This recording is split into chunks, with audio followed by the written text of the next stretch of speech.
Bonjour à toutes et à tous. Donc, je joins à toute l'équipe de l'Espace Éthique Île-de-France pour vous remercier de votre présence et pour vous accueillir très chaleureusement, participantes et participants et publics. Nous sommes ici dans un lieu de réflexion, d'enseignement, de débat et de recherche sur l'éthique en santé au sens large. Comme vous pouvez le constater, on a pris l'éthique en santé au sens très large pour ce soir, puisqu'on inaugure le séminaire post-mortem Prendre son décor après la mort, avec une première séance nommée Reste en héritage, que faire des collections de restes humains aujourd'hui. C'est un événement qui a plein de casquettes. On est programmé au Nocturne de l'Histoire. Peut-être que certains d'entre vous sont venus par ce biais. C'est aussi la première opportunité qu'on a de collaborer avec Martin Robert, qui a été la cheville ouvrière et le designer de cet événement. Je vous remercie très sincèrement. Et comme je vous le disais, c'est la première séance d'une longue série. Je vous donnerai les dates à la fin de la séance, de moments de réflexion, d'un séminaire public d'exploration éthique sur quels enjeux éthiques on rencontre dans les pratiques autour du corps humain. Voilà, je laisse la main à Martin qui va lancer la séance. Bonsoir, comme ça vient d'être dit, je m'appelle Martin Robert. Les noms ont été placés un peu à différents endroits, donc ne correspondent pas forcément aux personnes qui sont assises. Donc je suis Martin Robert, je suis historien de la médecine et actuellement chercheur postdoctoral à la London School of Hygiene and Tropical Medicine. Donc je vais animer la table ronde que j'ai pris l'initiative d'organiser et qui constitue donc la première séance d'un séminaire qui va se poursuivre dans les prochaines semaines et dans les prochains mois, organisé par Robin Michalon et par l'Espace Éthique Île-de-France. Je veux moi aussi remercier nos 4 panélistes d'avoir accepté notre invitation, donc M. Michel Van Traeb, Mme Trisha Kloskoenig, Mme Lucia Piccioni et M. Frédéric Keck pour leur présence. Malheureusement, M. Christophe Degers regrette de n'avoir pas pu se joindre à nous ce soir. Dans un moment, je vais vous inviter à nous en dire plus sur votre parcours et sur votre rapport avec ce sujet qui nous réunit, les collections de restes humains. Mais tout d'abord, je voudrais prendre quelques minutes pour donner des éléments de contexte qui expliquent comment et pourquoi j'en suis venu et nous en sommes venus à nous réunir ce soir pour parler des collections de restes humains. Donc, les collections de restes humains, en particulier les collections médicales de restes humains, ont commencé, en ce qui me concerne, à retenir mon attention il y a quelques années. Je préparais mon livre qui est issu de ma thèse sur les dissections humaines dans les écoles de médecine au 19e siècle. Et comme historien, j'analysais l'institutionnalisation massive de l'éducation médicale au 19e siècle. C'est-à-dire que les écoles de médecine étaient fondées dans différentes parties du monde au 19e siècle et tendaient à remplacer les formations privées entre maîtres et apprentis. Donc on assistait à une institutionnalisation assez massive de l'éducation médicale. Et dans ces écoles de médecine, certains critères de formation médicale tendaient à s'imposer, dont l'un des plus importants, et peut-être le plus important, était l'apprentissage de l'anatomie humaine par la dissection de corps humains. Donc, les étudiants en médecine s'attendaient à pouvoir disséquer eux-mêmes, de leurs propres mains, un cadavre pour apprendre à décrypter le corps humain normal, mais aussi apprendre à reconnaître les signes physiques des maladies, donc l'anatomie pathologique. Et pour cette raison, on assiste à partir du 19e siècle surtout à une massification des dissections humaines dans le domaine médical qui s'accompagne, et c'est là où je veux en venir, de la création de musées anatomiques. Et dans ces musées, qui faisaient souvent partie des écoles de médecine, on pouvait trouver par exemple des ossements, des organes, des spécimens prélevés sur des corps, mais aussi des modèles anatomiques qui représentaient des parties du corps ou des corps humains entiers, et qui étaient fabriqués par exemple en papier mâché, en bois ou en cire par exemple. Et certaines de ces collections médicales de restes humains ou de modèles anatomiques se sont transmises et nous sont parvenues.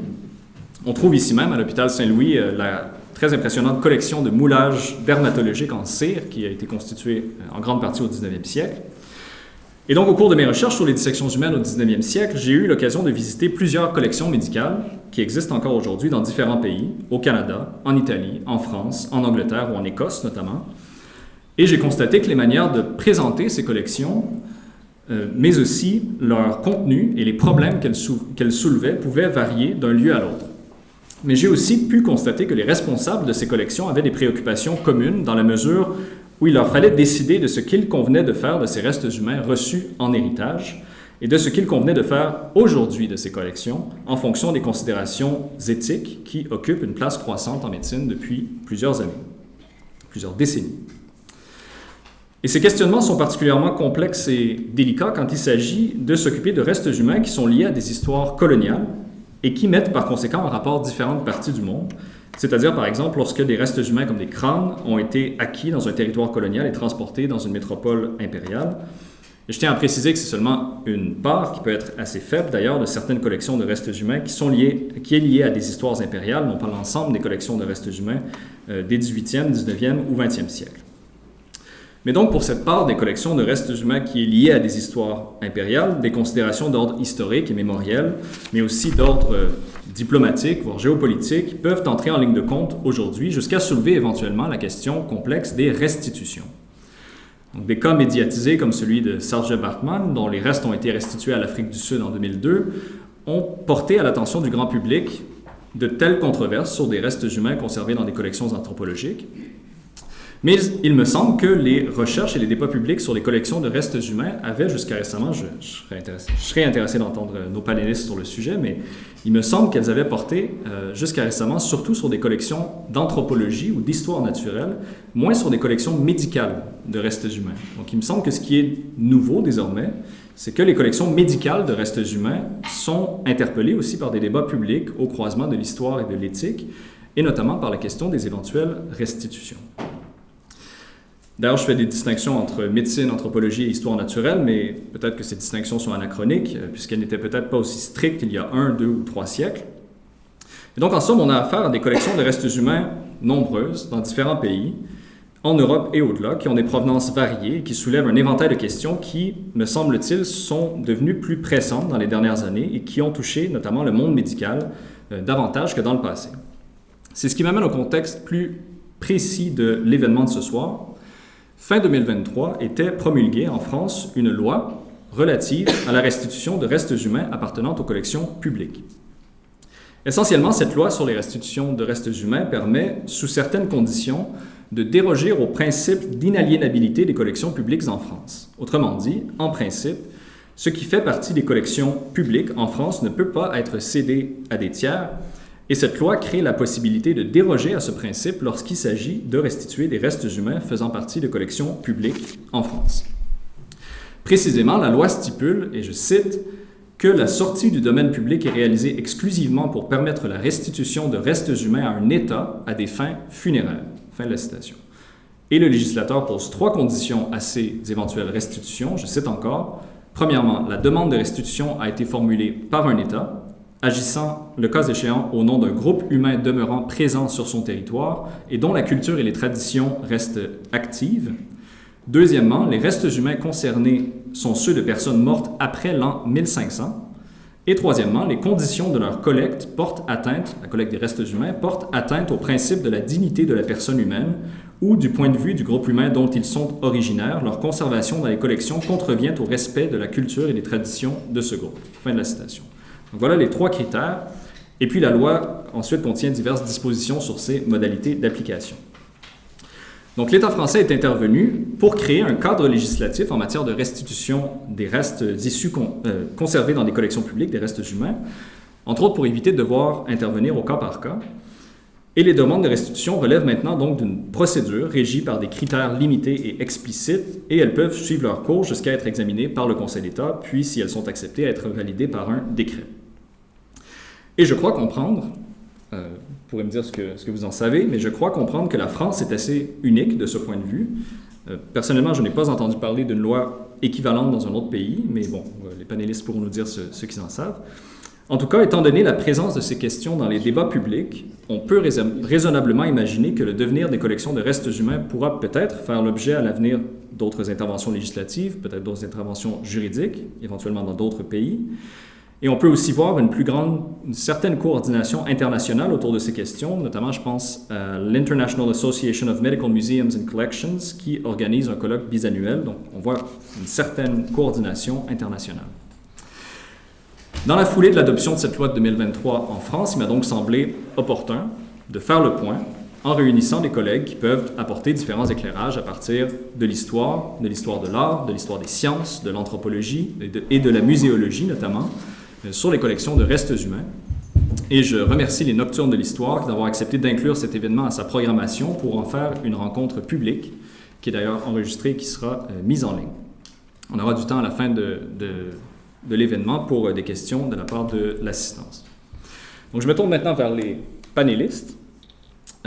Et donc, plutôt que de vous présenter moi-même, j'ai pensé qu'il serait plus approprié de vous laisser la possibilité de vous présenter pour que vous puissiez insister sur ce qui vous semble le plus pertinent par rapport à ce qui nous réunit ce soir dans votre parcours. Et en particulier, je serais curieux d'en savoir plus sur la manière dont vous êtes vous-même personnellement venu à vous intéresser à ce sujet des collections de restes humains. Peut-être qu'on va commencer avec vous. Je vais tirer le micro. Oui.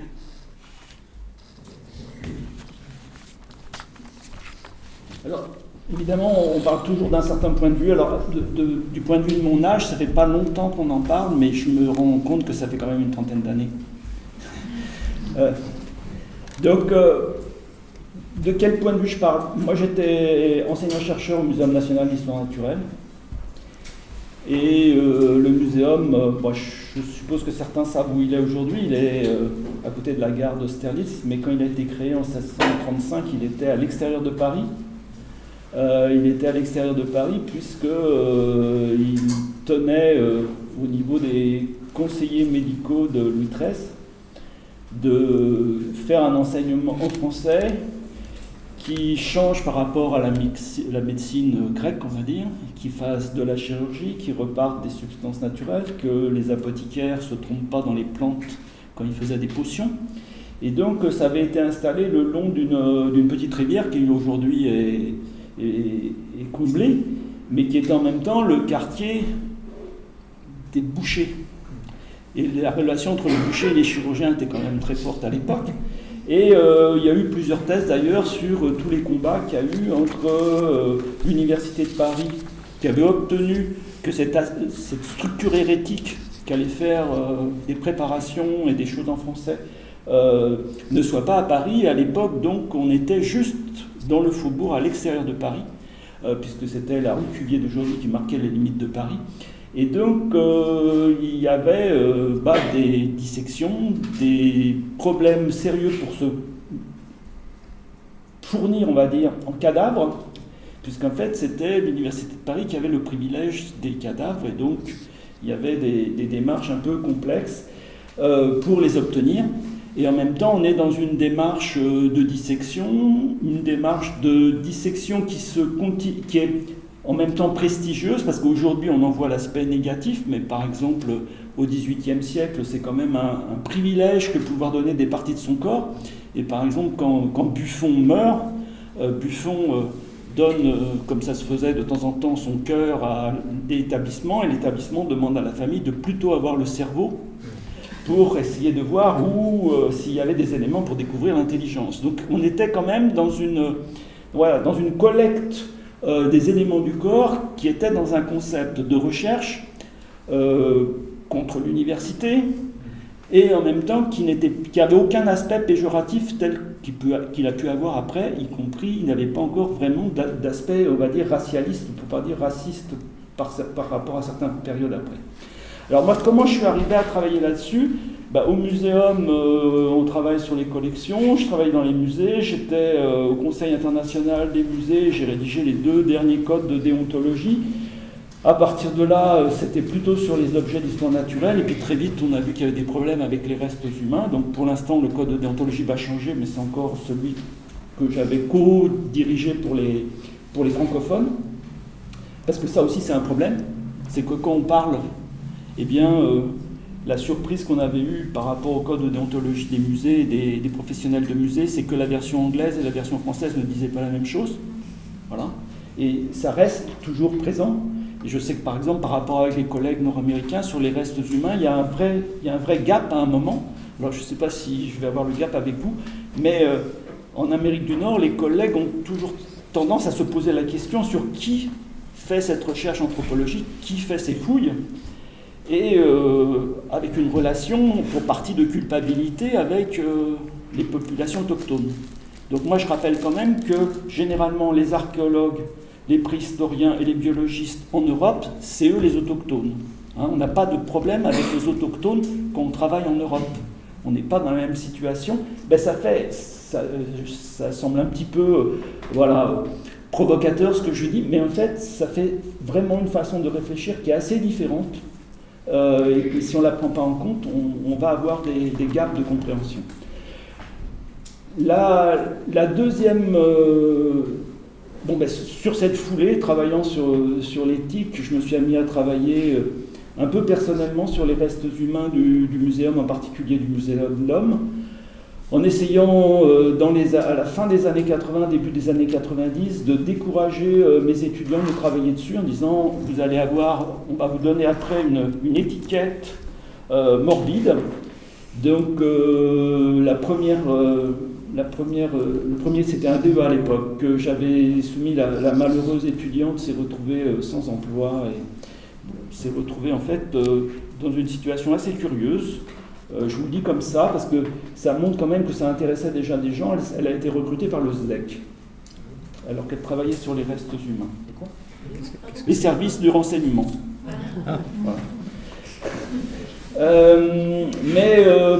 C'était pas tellement facile et donc à partir de là j'ai été amené à travailler, j'ai fait 2 mandats au Comité national d'éthique et j'ai été chargé d'une mission par le ministère de la Recherche et le ministère de la Culture sur la valorisation des restes humains en collection. Alors pourquoi cette mission? C'est que il y avait eu, j'étais en même temps, j'ai eu une période où j'étais inspecteur conservateur général à l'inspection des musées et je me suis retrouvé en pleine période des toimoko, c'est-à-dire des têtes maoris. Et donc à partir de là j'ai eu cette étude et je voudrais vous remettre en perspective. Alors je ne sais pas si on peut passer la première diapo, je ne sais pas comment on peut y aller. Voilà. Je vais vous donner, je vais le faire. Ouais. Parce que en fait, c'est juste pour vous donner un calibrage de temps. Voilà, on va aller sur la première. Voilà. Voilà. Ouais, c'est bon. On va rester sur la première. Voilà. Alors, pourquoi je vous mets celle-ci? Bon, vous l'avez évoqué, la restitution de Sardi Bergman. Eh bien, je suis désolé, mais elle n'a jamais été restituée. Voilà. Ça fait partie des légendes. Voilà. Et la légende, elle est intéressante à déconstruire. Sardi Bergman, vous la voyez, en fait, ça a été pris en 1994. Il y a une exposition au musée d'Orsay qui s'intitule « De la Vénus hottentote à la Tellura de Gauguin ». Je vous ai mis la première page du catalogue. Et dedans est exposée la Vénus hottentote, qui n'était plus exposée depuis de nombreuses années au muséum. Et donc elle est exposée en tant qu'objet d'art. Et on est dans un moment où, heureusement, quand même, l'éthique commence à monter. Et il va y avoir une confusion, c'est-à-dire que, y compris si vous prenez les débats du Sénat, certains ont cru que c'était Sardi Bergman naturalisé. Non, c'est un moulage. C'est du plâtre et du carton. Voilà. Et donc, de 1994 jusqu'à la loi en 2002, il y a eu toute une réflexion sur la possibilité ou pas de restituer Sardi Bergman. En fait, en 2002, donc là, la photo, la partie droite de la photo, c'est à l'ambassade à Paris, avec l'ambassadrice de la République d'Afrique du Sud et le ministre de l'Enseignement supérieur et de la Recherche de l'époque, Schwarzenberg, qui est très embêté là, parce que l'ambassadrice dit on veut bien les quelques éléments organiques en liquide, mais votre statue là, votre moulage, on n'en a rien à faire, débrouillez-vous avec. Et donc en fait, Sardi Bergman est toujours dans les cadres du musée de l'Homme au jour d'aujourd'hui. Bon.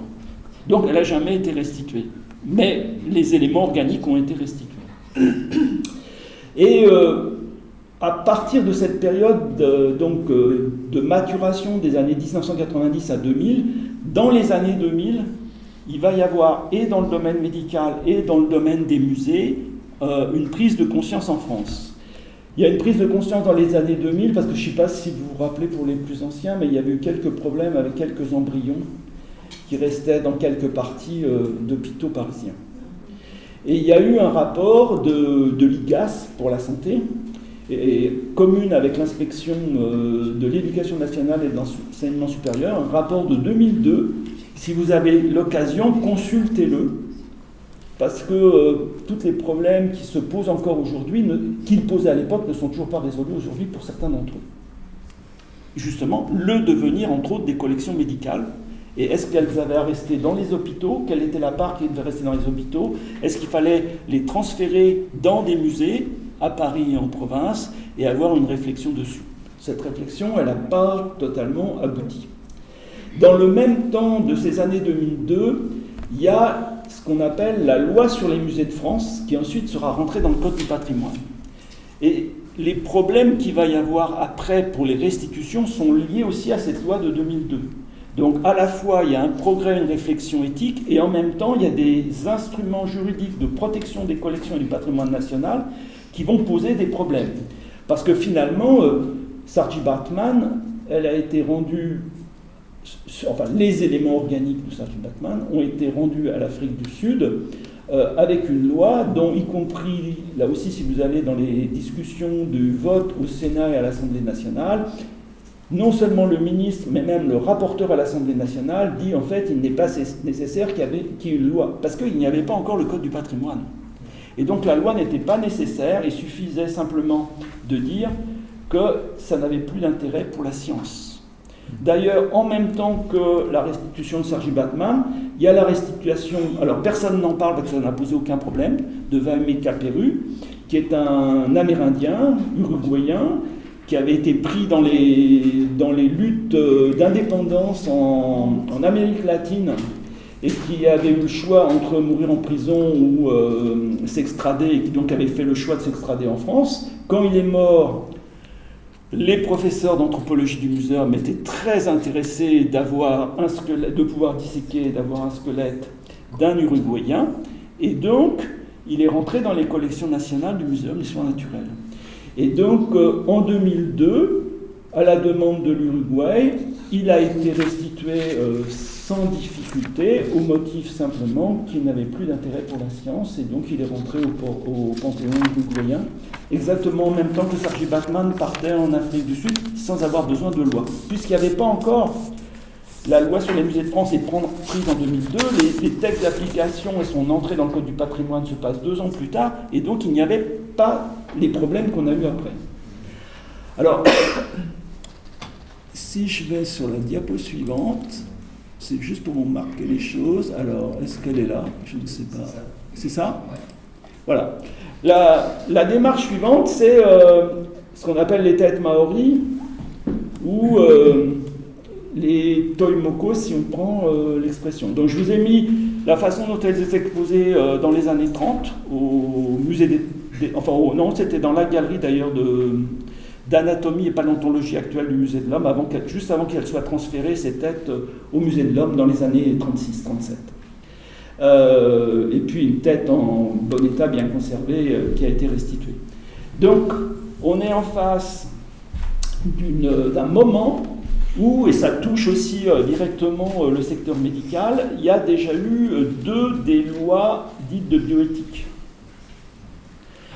Les lois de bioéthique ont modifié en partie le Code civil avec les articles 16.1, 16.11, 16.1 juste après, et donc il est bien dit que le corps humain ne peut pas faire l'objet d'une appropriation patrimoniale. Alors, patrimonial, il va y avoir des débats dessus, ça veut simplement dire, c'est en termes marchands. Hein. Ça n'a pas de valeur, il ne peut pas être acquis, et il peut pas faire l'objet d'une acquisition monétaire. Mais sur la base de ces termes, le maire de Rouen, qui était en même temps juriste, fait voter à son conseil municipal la restitution de la tête maori qui était dans les collections du musée de Rouen qui était labellisé Musée de France, et donc il était soumis, parce qu'on est en 2007, à cette nouvelle loi, à ce nouveau code du patrimoine. Donc, pour le restituer, pour restituer cette tête, il aurait fallu demander l'avis en fait d'une commission spéciale. Ça c'était prévu quand même, vous pouvez demander à une commission spéciale, ça n'avait pas été fait. Et donc ça a été, c'est devenu quelque chose de très polémique.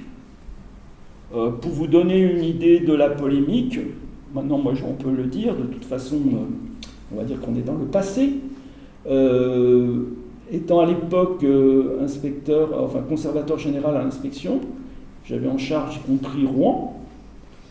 Et donc, quand cela s'est passé, comme j'avais déjà à l'époque travaillé sur le code d'éthique des musées, il y a eu y compris des courriers envoyés au ministère et à l'inspection pour dire qu'à coup sûr, je devais être dans le coup de cette restitution et qu'il fallait voir si je ne devais pas être éloigné du sujet. Je dois dire que la directrice des musées de France a été d'un grand professionnalisme, et au contraire, on a travaillé sur le sujet. On a travaillé sur le sujet, même si certains directeurs de musées faisaient part du fait que, y compris peut-être que les Maoris n'avaient pas une existence vraiment réelle au niveau culturel et anthropologique. Donc on a travaillé, on a essayé de voir si, même s'il était mal pris au niveau du musée de Rouen et de la ville de Rouen, on pouvait réunir la commission. Donc c'est écrit nulle part, mais je peux vous dire qu'on a fait un vote à blanc dans la commission compétente. Voilà. Et on a vu que dans ce vote à blanc, eh bien, ça montrait quand même que déjà dans ces années 2007-2008, les choses avançaient dans les têtes, ça a fait 50%, 50-50, pour dire, oui, il faudrait restituer, non, ça nous embête par rapport à la perte du patrimoine. Mais en fait, la situation, souvent il est dit, en particulier dans les journaux, que la situation était totalement bloquée. Non, la situation était en pleine réflexion dans le milieu des conservateurs de musées, et c'était vraiment 50-50. Il demeure que les choses sont passées jusqu'au tribunal administratif de Douai, donc à l'échelon supérieur par rapport à Rouen, et que les choses ont été considérées comme étant mal engagées au niveau administratif par le musée et la ville de Rouen. Et donc il y a eu la discussion sur la restitution des Toimoko. Pour la restitution des Toimoko, à ce moment-là, j'étais plus à l'inspection, j'étais passé comme responsable de la rénovation du musée de l'Homme. Et donc, le ministère de l'enseignement supérieur et le ministère de la Culture m'ont demandé déjà de faire un repérage avec le ministère de la Culture des têtes de Toimoko des Toimoko qu'on pouvait trouver.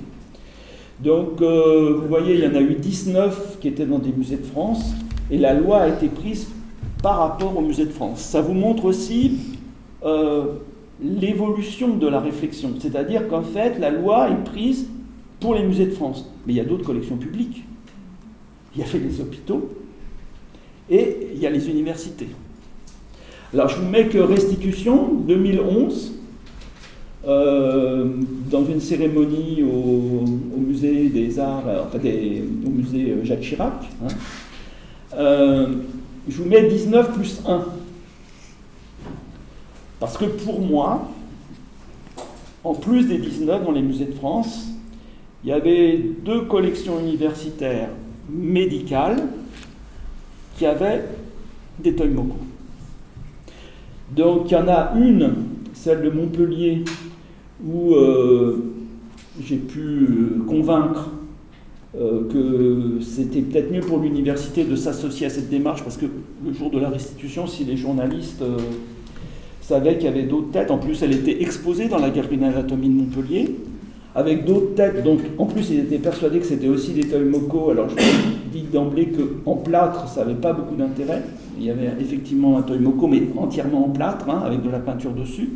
Et puis une tête qui est aussi maori que l'on peut l'être dans la salle. Voilà.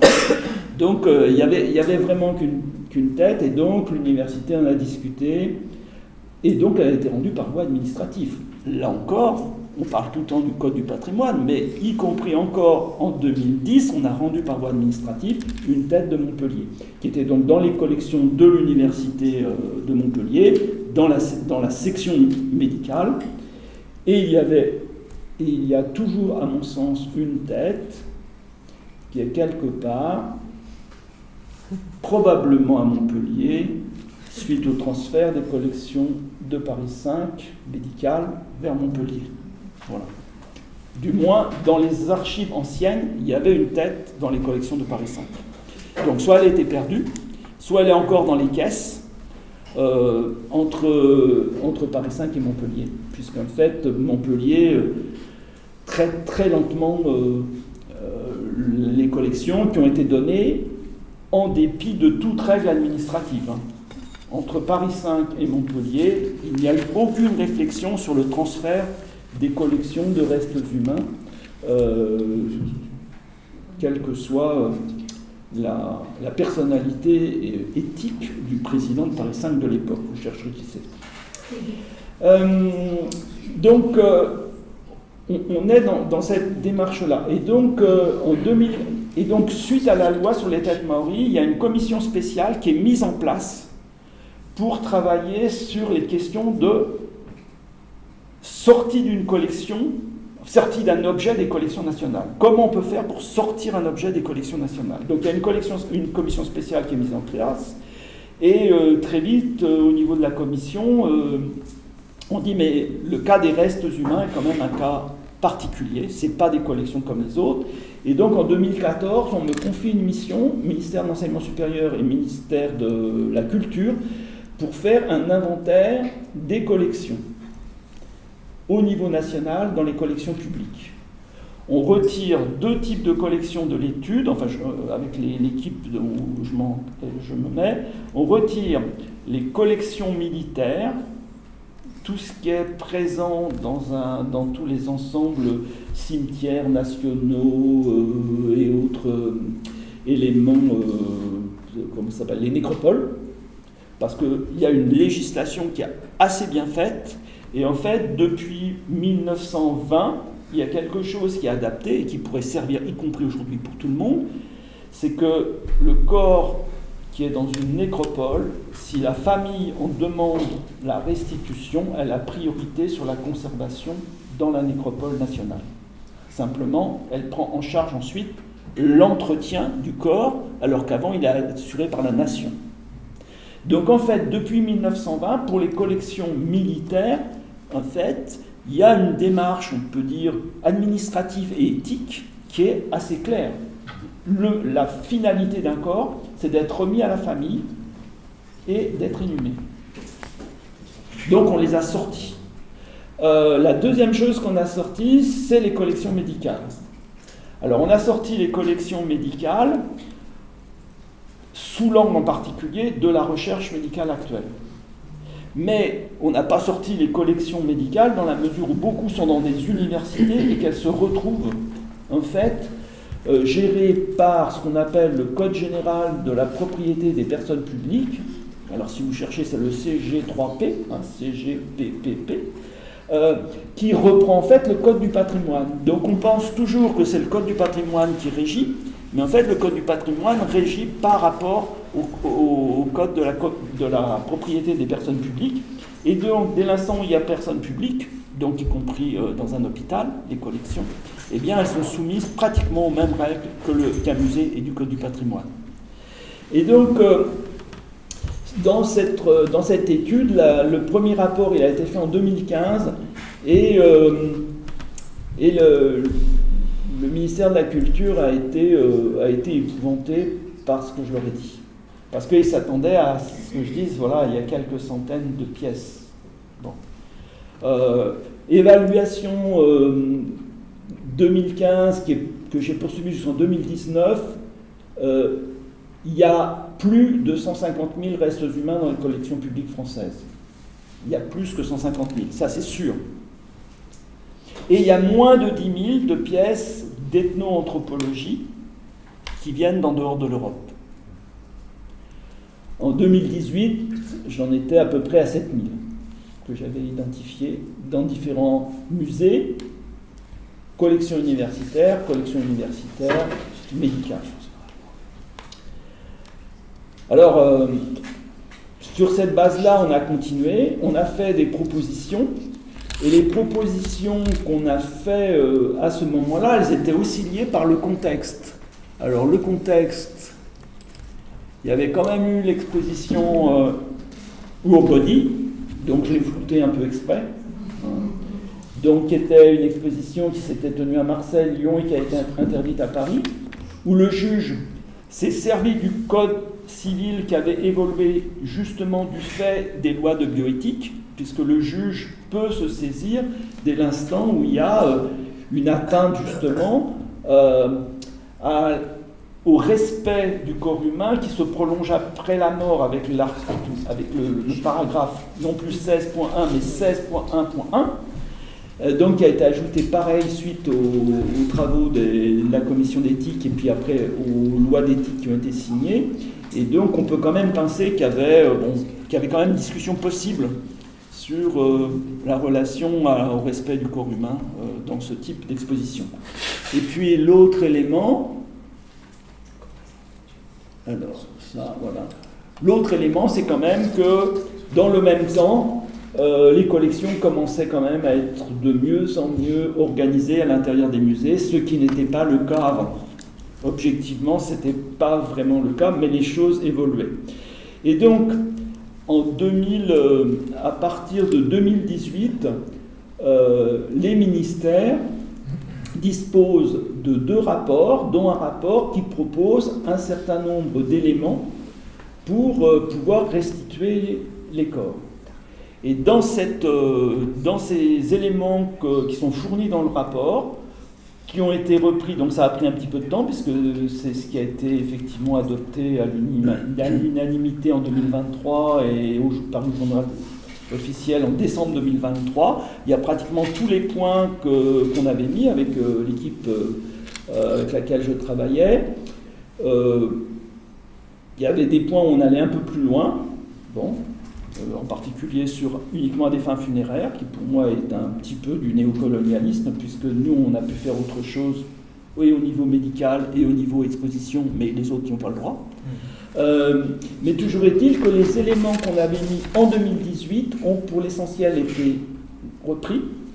Et ce qui est essentiel et qui est probablement différent si on analyse par rapport à d'autres pays, c'est qu'on avait fait ressortir que ce qui gêne absolument sur les problèmes de sortie d'une collection du patrimoine national, donc que ce patrimoine soit dans un musée en région, une université ou dans un musée national, c'est le fait qu'en France, on défend particulièrement les donateurs.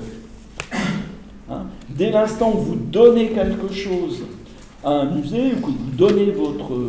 Enfin, vous ne pouvez pas donner votre corps, en fait. Mais c'est un peu plus complexe que le mot donner.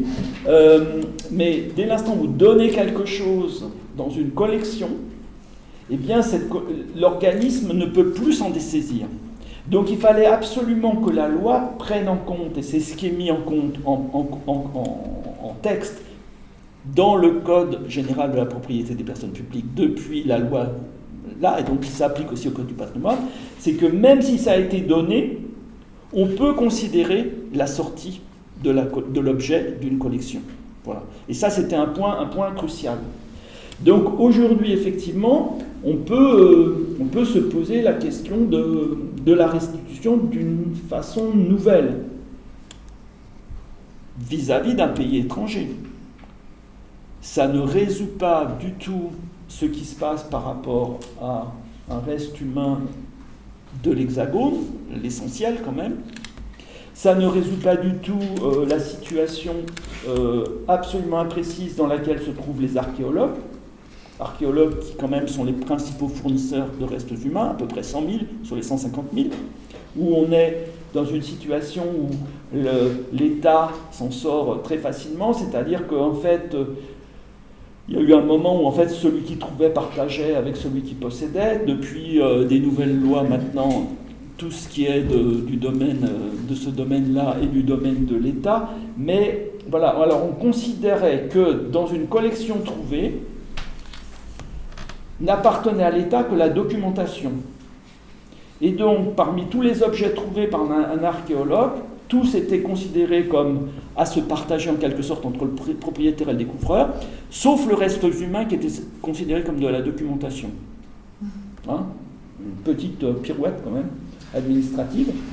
Mais il demeure que même si les choses ont évolué avec la loi il y a 3 ans, la situation on va dire des archéologues, des préhistoriens, des fouilleurs ayant un titre officiel en quelque sorte, même s'ils sont considérés comme n'étant jamais en situation illégitime, il demeure que le produit de leur fouille reste quand même largement chargé de questions éthiques. Et ça n'a pas été résolu, à mon sens. Et puis ça n'a pas été résolu du tout par rapport à un reste humain qui se trouve dans une collection d'une université, d'un hôpital, d'un musée, et que, à la limite, la famille voudrait d'une façon ou d'une autre récupérer. Donc il y a à l'heure actuelle une discussion, vous avez peut-être vu des éléments qui passaient à l'Assemblée nationale avec un pré-rapport, puisqu'en 2023, il a été dit, à la demande de certains groupes, que, qu'est-ce qu'on pouvait dire, entre autres, par des restes venant des zones hors de l'Hexagone, et on pouvait considérer que c'était lié néanmoins à l'esclavage, à la colonisation et autres. Donc l'Assemblée nationale avait normalement 1 an, l'année passée, pour prendre une disposition, une réflexion qui permette aussi de regarder des corps de Français qui ne doivent donc pas être demandés par un État, et comment on pourrait faire. Donc cet élément-là n'est pas réglé. Et le dernier point, moi, que je voudrais vous dire, c'est la dernière diapo. Alors, non, elle n'est pas là. Il faut que je descende. Voilà. Bon. Voilà. Les 2 dernières diapos, c'est que il y a les problèmes, je pense, qui vous intéressent beaucoup de recherche médicale. Il y a aussi, je pense, des problèmes historiques et des problèmes d'éthique qui se posent, parce que dans certaines de ces collections, là c'est une collection qu'on connaît bien avec Tricia, on est dans la période coloniale, la personne a pris une balle dans la tête, hein, voilà. Donc, normalement, d'après la loi, aujourd'hui, il n'y a même aucun doute. Elle rentre complètement, immédiatement, dans le principe de restitution. Il n'y a même pas de discussion à avoir.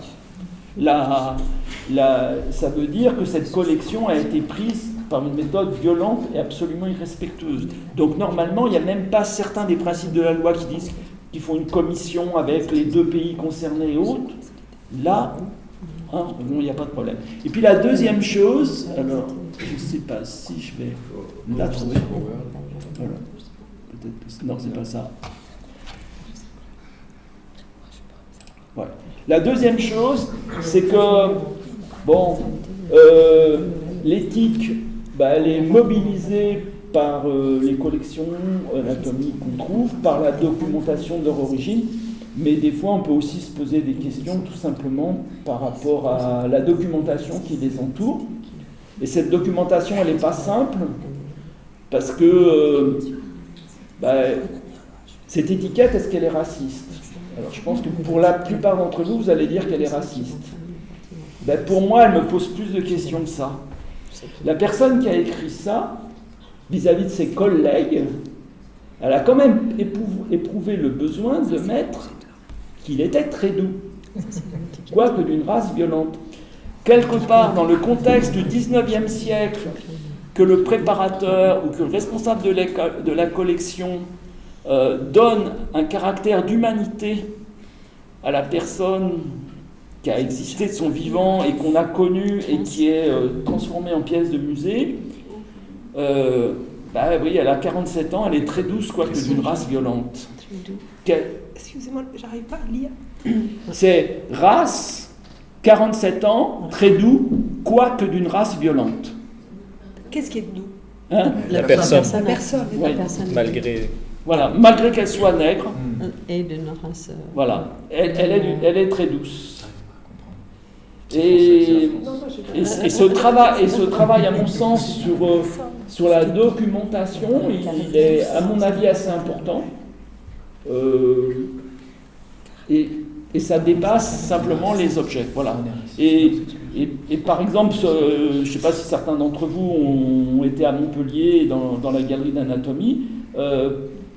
Personnellement, des fois, moi, je suis plus gêné par le vrac qu'il y avait encore récemment dans certaines vitrines d'objets de chirurgie mis n'importe comment, de sculptures en cire de très belle qualité, mais qui représentent des scènes. Elles sont pour moi, elles posent autant de questions que certaines préparations de restes d'éléments humains qui sont là. Donc, pour moi, j'élargirais en plus la question, y compris à la documentation. Voilà. Bon, j'étais très long. Merci beaucoup. Autant pour moi sur la restitution de 2002, mais vous avez apporté des précisions importantes et très riches, et sur l'aspect aussi administratif, le contexte, et sur la chronologie également de ces questionnements. Donc je passe la parole à Tricia.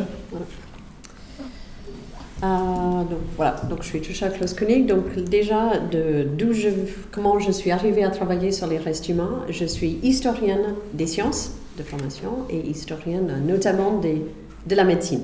Donc mon approche, c'est vraiment une approche historique. Et dans mon travail en tant qu'historien, j'ai travaillé sur les questions autour des collections d'anatomie et des collections d'anatomie pathologique de plusieurs angles depuis 20 ans.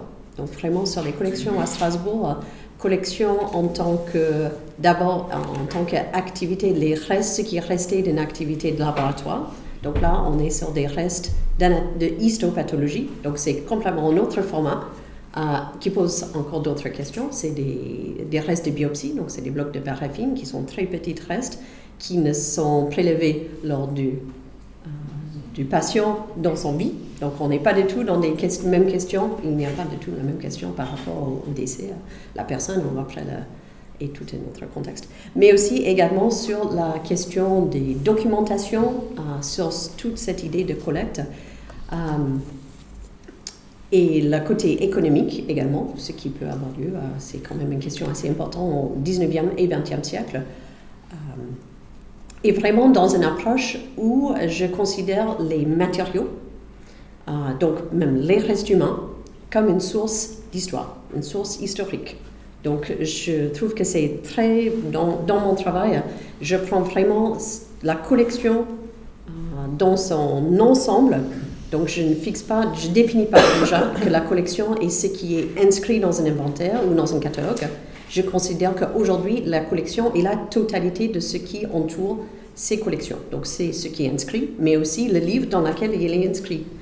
Et également tous les matériaux, les instruments qui sont encore là, de préparation. Même éventuellement les étagères, les bocaux même, toutes les étiquettes, si sont toujours dans les mêmes locaux, le bâtiment, ça peut faire partie de la collection. Donc là, je suis vraiment dans l'idée d'une collection dans le sens le plus large possible, dans toute sa matérialité, toute la documentation, les papiers. Donc vraiment dans cette réflexion, et ça, je trouve qu'en rentrant, dans mon expérience, de rentrer dans l'histoire de l'anatomie, l'histoire médicale, par cette partie matérielle, documentation et reste humain, on arrive à raconter une histoire, on voit une histoire de technique, une histoire de personnes, tous ceux qui ont travaillé là-dedans, tous les matériaux, l'acquisition des matériaux nécessaires pour les préparations, toute l'utilisation par la suite aussi dans la recherche et la pédagogie, les publications qui sont sorties, il y a toute une histoire où on voit une autre histoire, une autre qui est éventuellement parfois en contraste, parfois en accord, avec l'histoire des grands hommes, l'histoire des grands médecins, l'histoire des découvertes ou des points importants ou éminents dans la médecine, ou dans l'histoire des institutions. Donc là, c'est peut-être une manière de affronter l'histoire médicale par le bas, mais c'est une manière de voir d'autres éléments qui révèlent souvent des questions d'inégalité. Donc là, exactement dans la question des colonialisme et l'acquisition, même en dehors des questions de colonialisme. Donc il n'y a peut-être pas d'autochtones en France, mais il y a quand même des inégalités. Et on ne va pas, voilà, c'est chez quel patient est-ce qu'on va ou chez quel cadavre est-ce qu'on va sauvegarder ou préserver certains éléments. Et il y a éventuellement parfois des questions d'inégalité, mais pas toujours. Là, ça peut être à toute personne. Donc c'est par là que je suis rentrée à m'intéresser au reste humain, par le fait également que dans cette idée de en quoi consiste une collection, à Strasbourg, il n'y a plus, il y a un grand institut d'anatomie qui est divisé en deux parties de bâtiment, anatomie normale, anatomie pathologique. Et le département d'histoire des sciences de la vie et de la santé, donc l'histoire de la médecine, donc le département de la faculté de médecine, a les locaux dans l'ancien institut d'anatomie pathologique. Donc on prend en charge, ou on est devenu responsable en quelque sorte, des collections d'anatomie pathologique, qui sont des collections négligées. Ce sont des collections qui ont été considérées obsolètes depuis les années 50 et qui n'ont pas servi à l'enseignement ou à la recherche. Donc il y a une grande question aujourd'hui qui se pose. À quel moment est-ce qu'une collection est morte? Est-ce que c'est toujours vivant? En quel sens? Qu'est-ce qu'on peut faire avec? Comment est-ce qu'on peut valoriser? À quoi est-ce que ça peut servir? Est-ce que ça sert toujours? Et il y a en opposition ou à côté, il y a en parallèle la collection d'anatomie normale qui est une collection très riche dans le même bâtiment qui est sous la direction du directeur d'anatomie. Une grande partie de la collection, c'est une collection pédagogique, donc qui sert toujours dans les cours d'anatomie en TB. Il y a des éléments qui sont manipulés, quelques centaines quand même, une grande collection qui est utilisée au quotidien pour l'enseignement. Donc il y a une continuité en plusieurs sens de ces deux collections, le fait qu'ils sont toujours dans le même bâtiment, toujours sur la direction de la faculté de médecine. Donc là, on peut faire un contraste avec les collections du Dupuytren au FILA, donc, qui ont été séparées de l'Institut par les personnes, mais aussi. Et ça, c'est une question qui se pose par rapport aux collections, c'est par rapport aux soins et l'entretien. Quand une fois que ce n'est plus dans un lieu médical, c'est des conservatoires qui ont une autre approche, un autre regard et une autre fin de la conservation. Donc ça, c'est des choses où je me trouve quelque part en milieu de ces différentes positions. Je suis historienne, mais le fait qu'on a des collections négligées et on a au côté aussi une collection qui est très riche, qui est beaucoup moins négligée, mais qui n'a pas de conservateur ou de personnes attribuées pour le maintien et le soin de cette collection.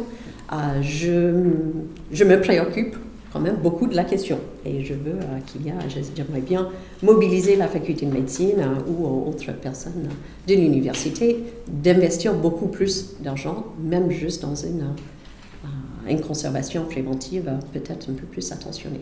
Mais ça rentre dans un débat ou une grande question plus large sur les moyens qu'une université a pour prendre soin de leur collection.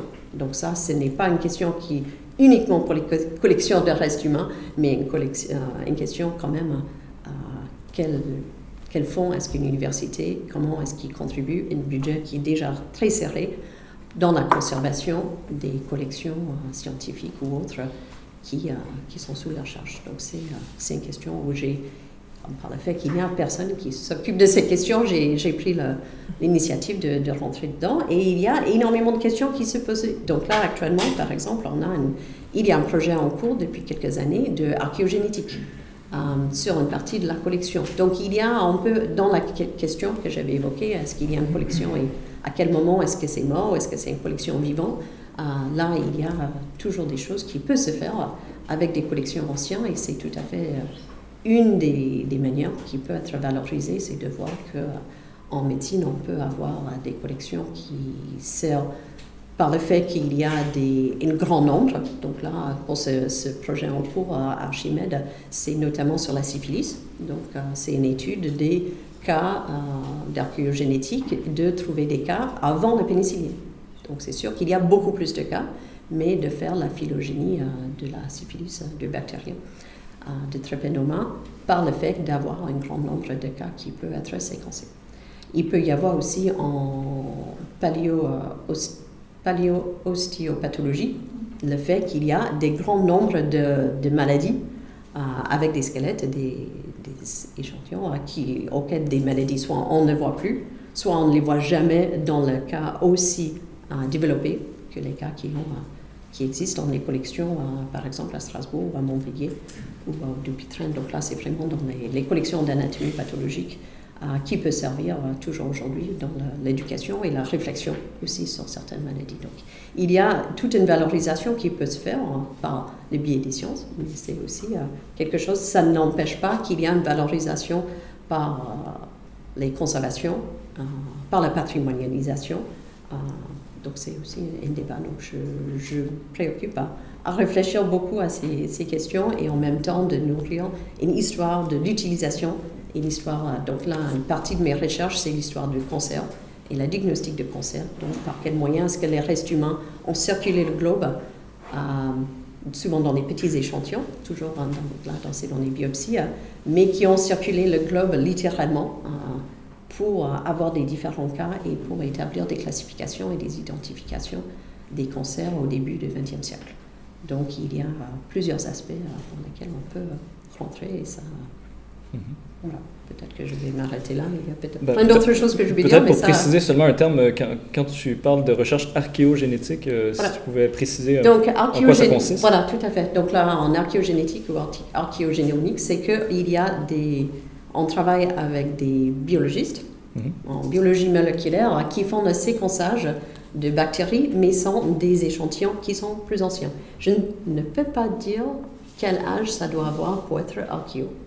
Mais je peux dire que ce n'est pas la même procédure par le fait que l'ADN est dégradé. Ça prend beaucoup de temps. Ce n'est pas comme un échantillon qu'il y a dans les derniers 5 ans où voilà, on le passe dans la machine, et c'est sûr que ça va passer. Là, c'est beaucoup plus long. C'est assez coûteux pour chaque fois de faire le séquençage. Donc, il faut être très attentive. Et c'est souvent des personnes en médecine légale ou qui ont travaillé en paléogénétique, qui ont la patience et le savoir-faire de comment séquencer l'ADN dégradé. Donc ça, voilà. Merci beaucoup pour cet aspect plus médical. Je passe la parole maintenant à Lucia ou Frédéric, selon votre préférence. En binôme, tout à fait. Oui, je crois que ça fonctionne. Merci. Bonsoir, merci pour l'invitation. Je vais vous dire un peu comment je suis arrivé à cette thématique des restes humains. Donc moi je suis rentré au CNRS en 2005 et j'ai travaillé pendant une dizaine d'années sur les dispositifs d'anticipation et de gestion de la grippe aviaire, c'est-à-dire d'une pandémie qui pourrait venir du sud de la Chine, non pas par les chauves-souris comme le Covid, mais par les oiseaux. En fait, c'est les mêmes qui étudiaient les oiseaux et les chauves-souris. J'ai travaillé avec des biologistes, virologues à Hong Kong, c'est le réseau de l'Institut Pasteur, et j'ai développé une anthropologie des relations entre les humains, les animaux, les oiseaux et les chauves-souris, et les microbes. Voilà, c'est pour ça que je suis au laboratoire d'anthropologie sociale, donc j'inscris mes travaux dans la continuité de ceux de Claude Lévi-Strauss et Philippe Descola, pour citer les deux membres les plus prestigieux, les plus illustres de ce laboratoire. Alors, en 2014, j'ai été nommé, on m'a proposé de diriger le département de la recherche du musée du Quai Branly, ce qui me sortait de mes histoires de grippe aviaire. La pandémie a attendu depuis 10 ans, depuis 20 ans, n'avait pas eu lieu. Et donc, je me suis intéressé à la question des collections. Et de la façon dont une anthropologie des relations entre humains et non humains, pour prendre le terme général, pouvait dire de ces collections. Alors j'ai été contacté par une équipe de microbiologistes canadiens qui voulaient justement faire de l'archéogénétique. Alors eux, ils appelaient ça ADN ancien, parce qu'ils avaient été formés, pour celui avec lequel j'ai surtout travaillé, à Leipzig, donc le fameux centre Max Planck dirigé par Svante Pääbo, celui qui a trouvé l'ADN de Néandertal.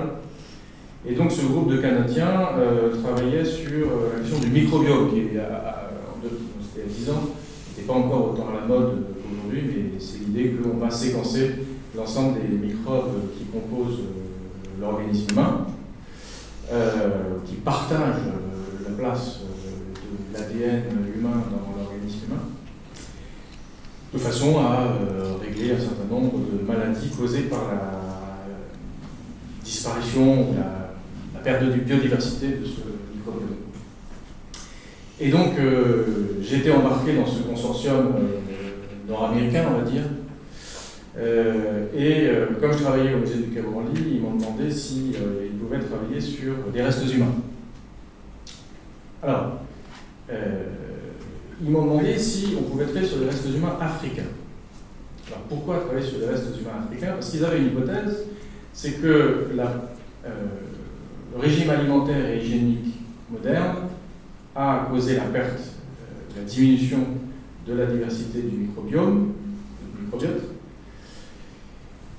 Cette perte de biodiversité est arrivée en Europe au XVIIIe siècle et en Afrique au début du XXe siècle. C'était leur hypothèse.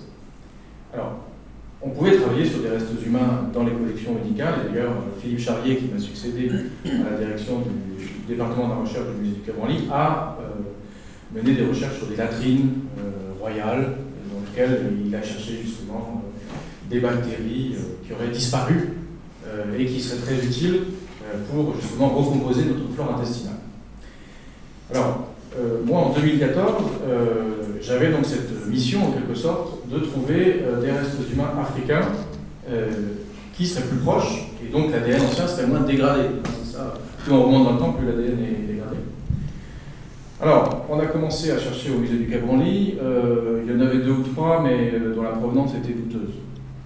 Alors, par ailleurs, le musée du Quai Branly, comme Michel Pampret l'a rappelé, a été un peu à la pointe de cette mobilisation sur le cadre éthique des collections de restes humains, pour la simple raison qu'il en avait très peu.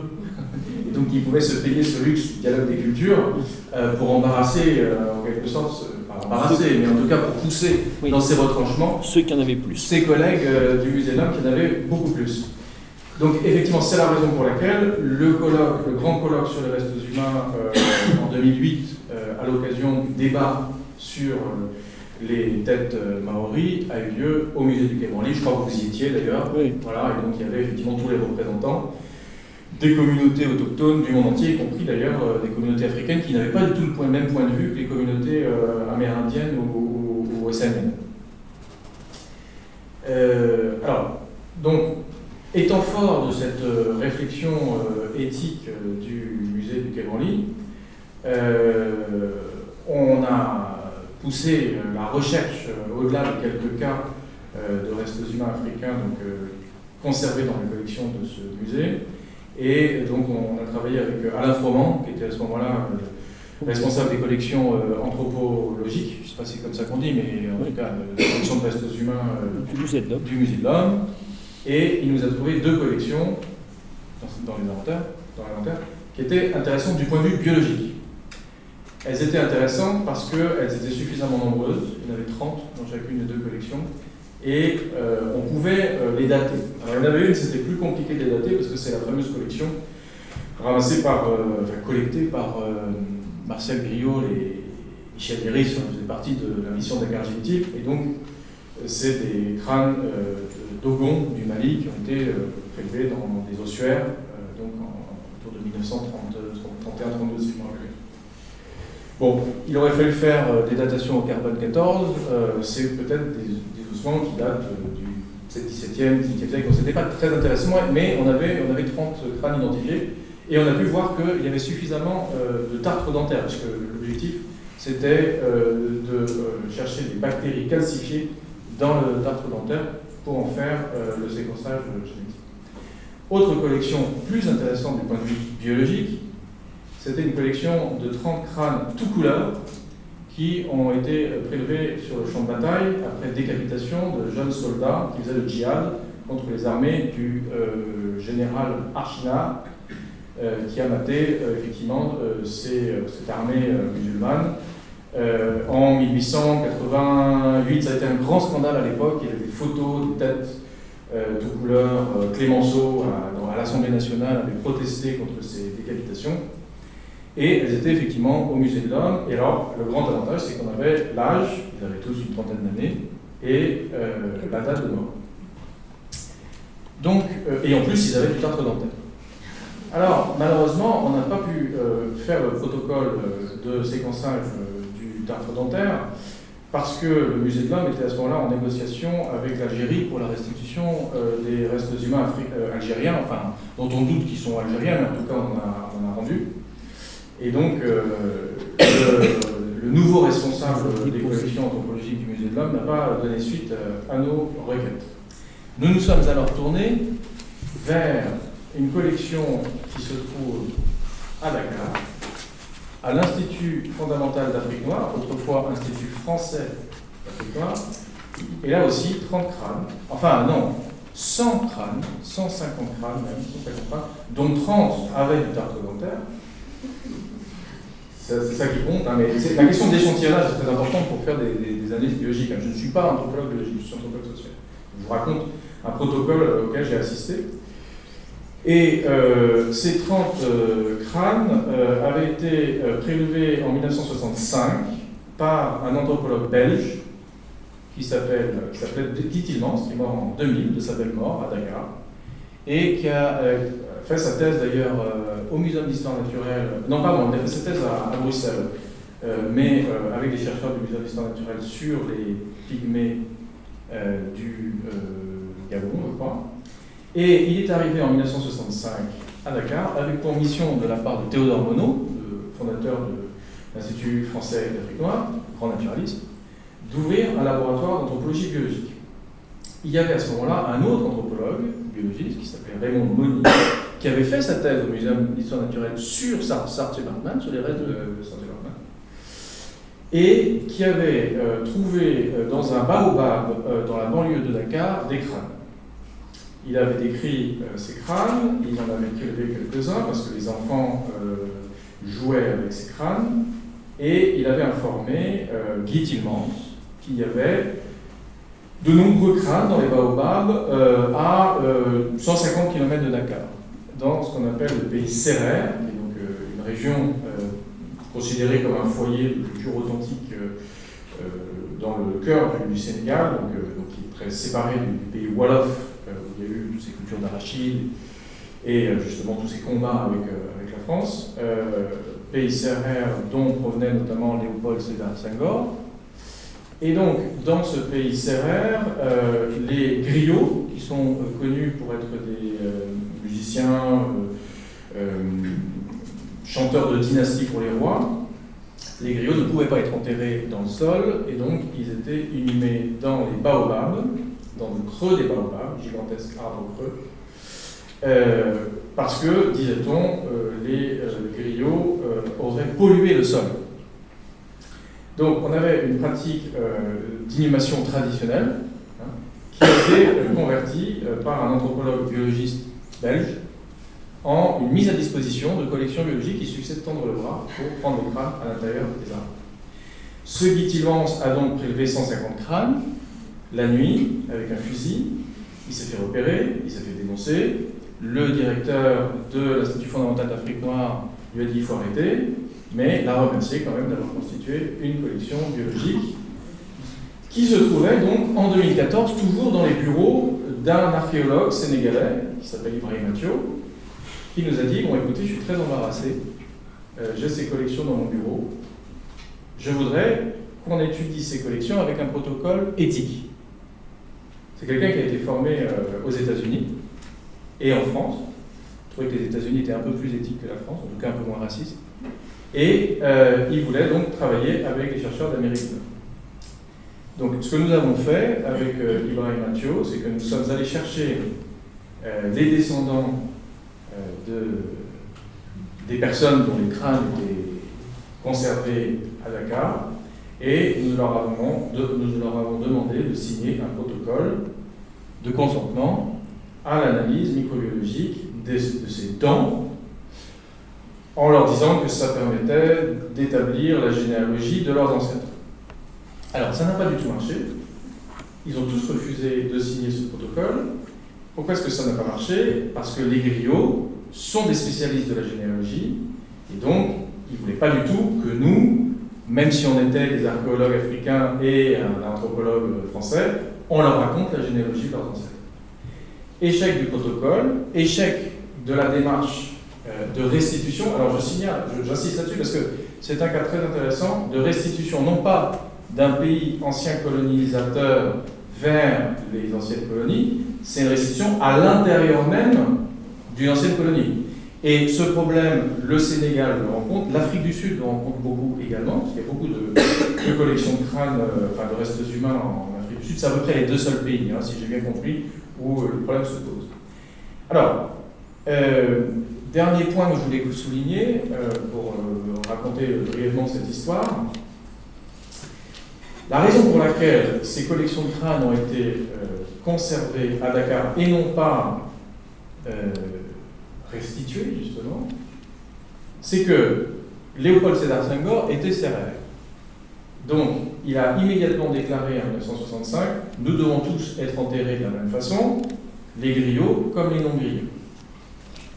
Les imams avaient dit à peu près la même chose dans les années précédentes.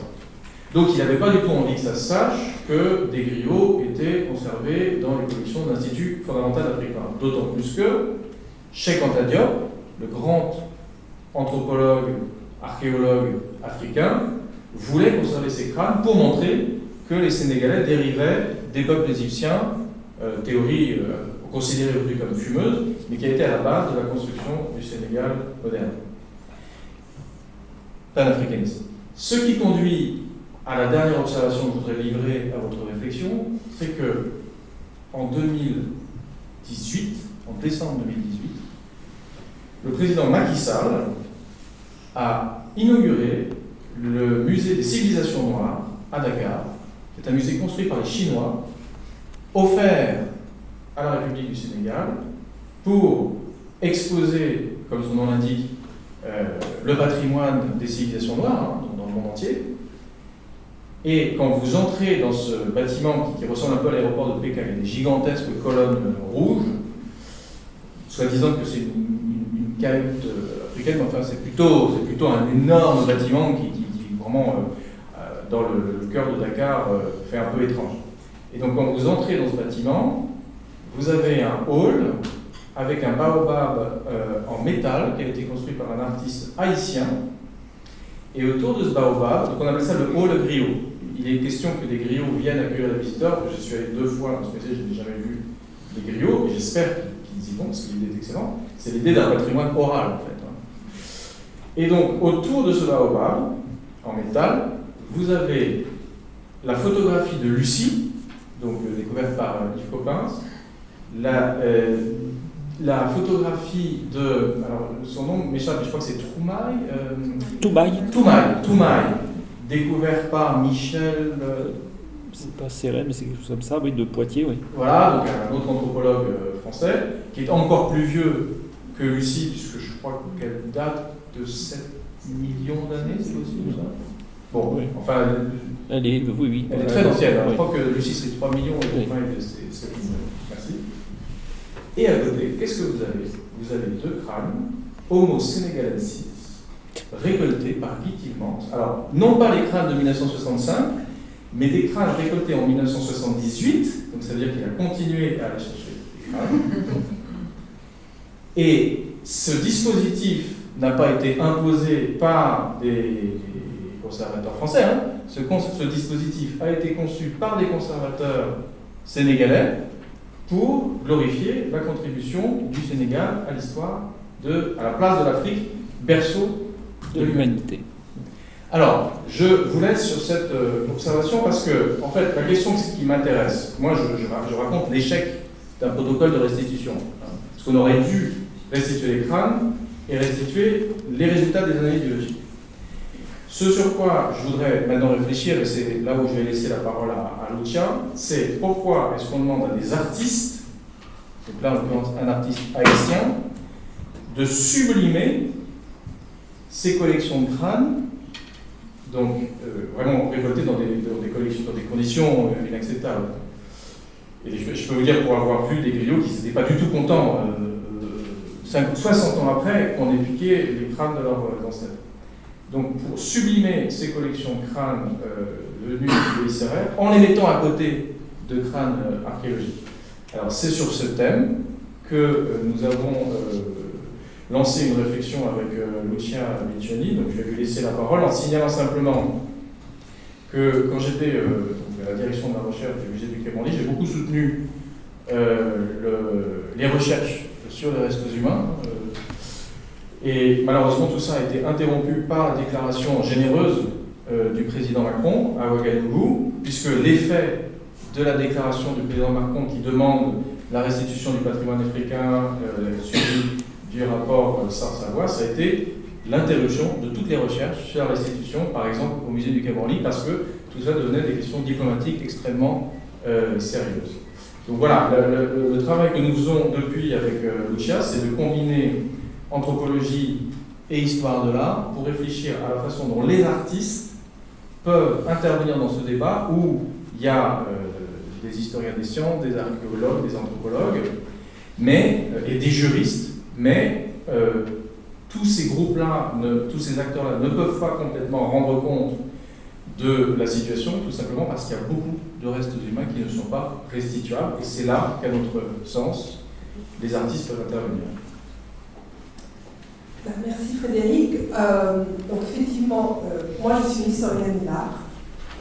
Alors comment l'historien de l'art serait-il à travailler sur les restes humains? Grande question. Donc moi je suis arrivée au CNRS en 2023 et je me suis battue pour avoir les laboratoires du centre Alexandre Coiré. C'est un laboratoire d'histoire de sciences. D'abord parce que mon projet principalement porte sur le moulage faciaux, anthropologique. Ensuite parce que le centre Alexandre Coiré a 3 tutelles, les CNRS, le HESS, l'École des études de sciences sociales, et surtout les musées d'histoire naturelle et muséums. Donc c'est pour ça que j'ai voulu à tout prix ce laboratoire, et sur ce plan je vais revenir après. Donc je suis très heureuse de rencontrer monsieur Michel Van Pratt, parce que j'ai beaucoup lu ses travaux. Et donc, mon histoire, comment j'ai basculé de l'histoire de l'art au reste humain, donc j'ai fait une thèse sur l'aventure de la période fasciste en Italie. Et dans cette thèse, j'ai vu qu'en 1940, lors de l'exposition coloniale qui est organisée à Inde, un anthropologue florentin qui s'appelle Lidio Cipriani expose beaucoup de moulages faciaux anthropologiques qu'il avait réalisés en Éthiopie, donc nous sommes en pleine période coloniale. Cipriani signe le manifeste de la race en 1938. Donc dans ce moment très particulier, ces moulages faciaux sont exposés dans un cadre clairement de propagande raciale. J'ai proposé un projet de recherche au musée du Quai Branly en 2018. À ce moment-là, Frédéric était donc directeur du département de la recherche sur ces moulages. Et c'est comme ça que j'ai commencé à travailler sur les collections principalement italiennes. En travaillant sur ces collections italiennes, j'ai compris que les moulages faciaux anthropologiques étaient une production globale, mondiale, car je peux affirmer aujourd'hui, après donc 2018, 7 années de recherche, que quasiment tous les musées d'anthropologie du monde conservent principalement dans leurs réserves des moulages faciaux anthropologiques. Je le dis tout de suite, les moulages en soi n'est pas considéré dans la loi publiée en 2023 comme un reste humain. La discussion va être sans doute restée ouverte parce que lorsque les moulages sont pris sur les vivants, ce qu'on appelle le modèle, donc le moulage qui sert après de matrice pour générer d'autres moulages, importe parfois des traces organiques à l'intérieur du plâtre. Donc on trouve des traces de barbe, de cheveux, de sourcils principalement. Donc les statuts de ces artefacts, si on peut les appeler comme ça, n'est pas un statut définitif, mais c'est un statut qui peut être remis en question, qui peut basculer du côté du reste humain. Ce qui m'a intéressé dans cette histoire, c'est que même si les moulages ne sont pas considérés du point de vue législatif comme des restes humains, ils entretiennent tout de même un rapport d'empreinte corporelle qui raconte une histoire et qui pose des problèmes éthiques du fait de montrer ces moulages qui ont été pris tous quand même dans un contexte qu'on appelle d'injustice. Et sur cette question du contexte d'injustice, c'est Larissa Foster qui a écrit un texte important parce que ça permet aussi de penser les collections médicales. Car lorsque ces collections arrivent à l'étude, sont souvent prises dans les morgues, qui finit dans les morgues? C'est souvent les prostituées, les pauvres. Donc, quel est dans ces contextes d'injustice, dans le contexte colonial, le contexte d'injustice est clair. Donc, il y a un rapport de domination entre ceux qui arrivent sur les territoires qui veulent conquérir la population, mais dans les collections médicales où on pose la jauge de ce contexte d'injustice. Donc, travailler sur ces collections des moulages cette recherche qui est en cours. En particulier, je m'intéresse depuis peu aux collections du muséum. Et donc, une de mes questions d'hier et d'aujourd'hui, donc je trouve ça assez drôle, c'était de comprendre qui étaient les mouleurs du moulage de l'avenue Sotentote. Donc, je suis allée vous rendre visite à M. Marc Herbin, qui est directeur des collections du Musée d'anatomie comparée, parce qu'en fait, ces collections qui sont considérées comme des collections anthropologiques ont été créées dans ce qu'ils étaient les galeries d'anatomie comparée. Donc, ce qui m'intéresse maintenant de comprendre, c'est justement comment on passe de l'anatomie comparée à des collections d'anthropologie. Et je renvoie aux travaux de Christelle Patin sur ces questions, qui sont des travaux très importants, notamment dans le texte écrit dans le grand volume dirigé par Claude Bancart sur l'avenue Sotentote. Donc il n'y a pas de réponse pour l'instant sur qui a créé ces moulages. Et dans l'inventaire du publié, il n'y a pas le nom. L'atelier du moulage du muséum, donc c'est ça mon travail pour essayer de comprendre comment ces moulages s'articulent aussi à la mise à disposition. Parce qu'en fait, ce qui intéresse une historienne de l'art, c'est à quel moment les restes humains deviennent une forme et à quel moment cette forme devient un outil qui transmet un message. Alors, dans les cas de collections coloniales, c'est un message racial. Dans les cas du musée de l'homme, dans le cas du muséum, ces basculements s'opèrent en 1855, au moment où Étienne Serre ouvre les premières galeries publiques d'anthropologie européenne, parce que les musées d'anthropologie ou des collections ouvertes dans l'Europe arrivent beaucoup plus tard, autour de 1880. Donc cette ouverture avec l'exposition du moulage de l'avenue Sotentote, mais avec aussi une série des moulages corporels qui sont créés, qui sont exposés et faits pour montrer l'existence des races, se fait en tout cas à l'intérieur du muséum en 1855. Donc la question, c'est de comprendre comment ces collections sont exposées, comment elles sont mises en forme, et comment le regard il est en quelque sorte éduqué par ces restes humains. Alors, la question de la mise en forme de restes humains est ancienne, c'est-à-dire que, outre les collections particulières de chaque anthropologue, comme Blumenbach, qui était un premier anthropologue dans une grande collection de crânes, il y a après la question de la restitution visuelle de ces crânes. Et pour restituer visuellement ces crânes, les anthropologues font appel à des artistes, ou à des artistes et dessinateurs, qui vont donc dessiner les crânes et qui vont être publiés dans les ouvrages.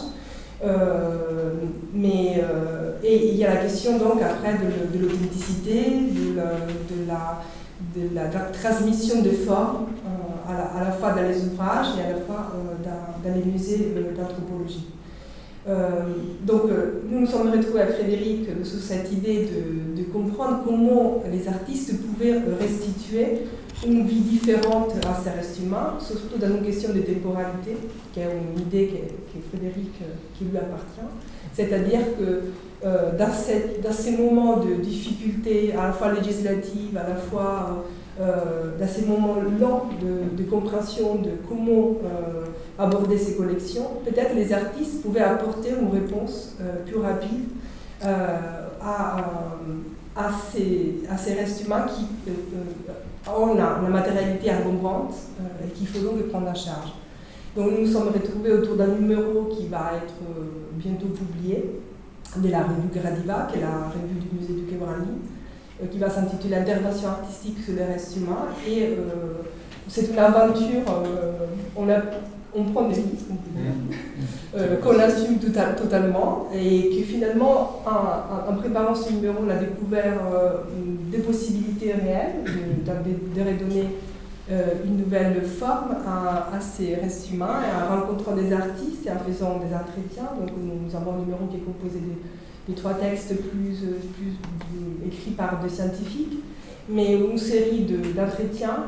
Je citerai peut-être juste 2 exemples. Karine Kahn, qui expose actuellement à la Fondation Cartier-Bresson, c'est un photographe qui a travaillé sur les plaques photographiques des collections photographiques. Donc il n'a pas travaillé sur les crânes en tant que tel, mais il a travaillé sur les photographies des crânes, des collections qui appartiennent à l'Algérie, et en faisant donc des zooms sur les crânes, et en agrandissant ensuite ces images à très grand format, ces images des crânes deviennent quasiment des paysages lunaires. Donc c'est une hypothèse de travail. Nous avons une artiste brésilienne, Rosângela Reno, qui a travaillé sur les collections de Las Palmas, à la fois des moulages. Il s'agit des moulages qui ont circulé, donc, dont je faisais, que j'évoquais tout à l'heure. C'est une collection de Dumoutier, dont les originaux sont au musée de l'Inde, qui a été dupliquée et qui donc est arrivée au musée de Las Palmas. Et Rosângela a essayé, juste en repositionnant les moulages à la hauteur du spectateur, d'essayer de créer un rapport de dialogue, donc, parce que le but de toutes ces opérations, c'est de redonner, de réhumaniser ces restes humains. Et un dernier exemple, donc Delphine Zigoni, qui collabore actuellement avec les muséums de Toulouse. Delphine, c'est une dessinatrice naturaliste, comme au XIXe siècle.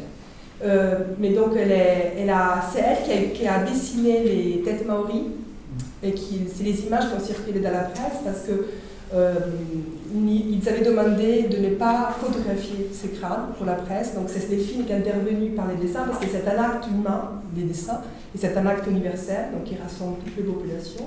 Et donc elle travaille actuellement sur les crânes, les collections malgaches du Muséum de Toulouse, pour un projet qui va bientôt être mis en ligne, c'est-à-dire une manière de redonner une forme, de remettre en circulation les images de ces crânes, non pas par les photos ou par l'absence d'images, parce que le musée du Quai Branly a choisi de ne pas montrer les images des crânes, mais donc montrer ces dessins. Et donc on a fait un entretien avec Delphine, et ce qui est très intéressant, c'est qu'il y a eu un processus de réhumanisation de ces crânes. Donc ils ont choisi les meilleurs profils à les redessinant. Elle n'a pas donné à ces crânes la position habituelle de face, de profil, qui est donc des prises de vue d'anthropologie physique, mais elle a essayé vraiment de redonner une vie, de retrouver un peu une humanité à ces restes humains.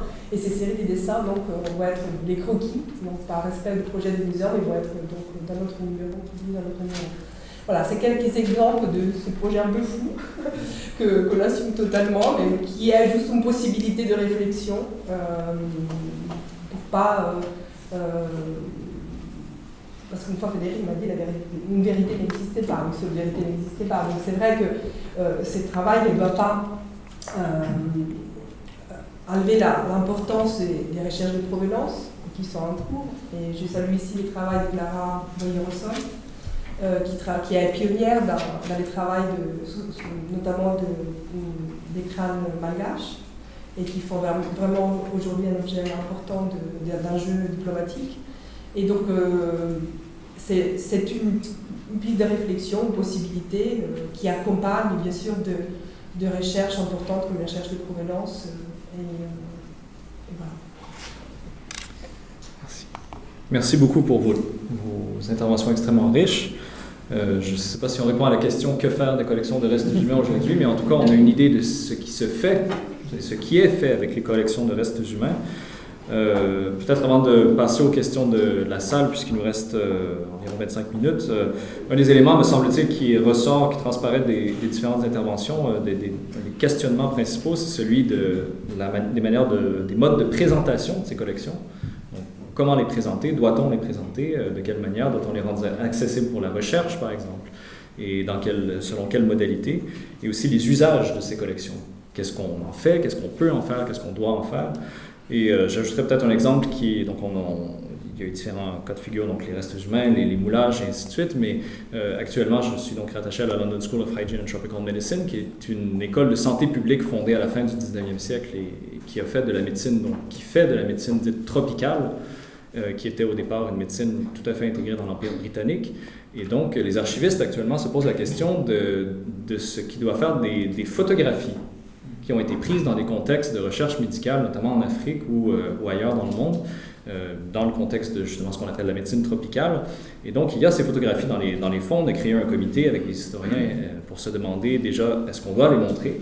De quelle manière? Dans le contexte où on numérise beaucoup de choses, doit-on les rendre accessibles en ligne? Et si oui, de quelle façon? Comment peut-on identifier éventuellement les personnes sur les photographies, et ainsi de suite. Il y a beaucoup évidemment de nudité, par exemple, qui est présentée sur ces photographies. Donc, c'est pour ajouter une autre dimension, disons, à ces collections, dans ce cas-ci, qui ne sont pas vraiment des restes humains, mais qui sont quand même des traces de corps humains et qui font partie des questionnements actuels. Donc, je crois qu'on pourrait directement passer aux questions de la salle pour les 22 minutes qui nous restent environ. Donc, si vous avez des questions, oui.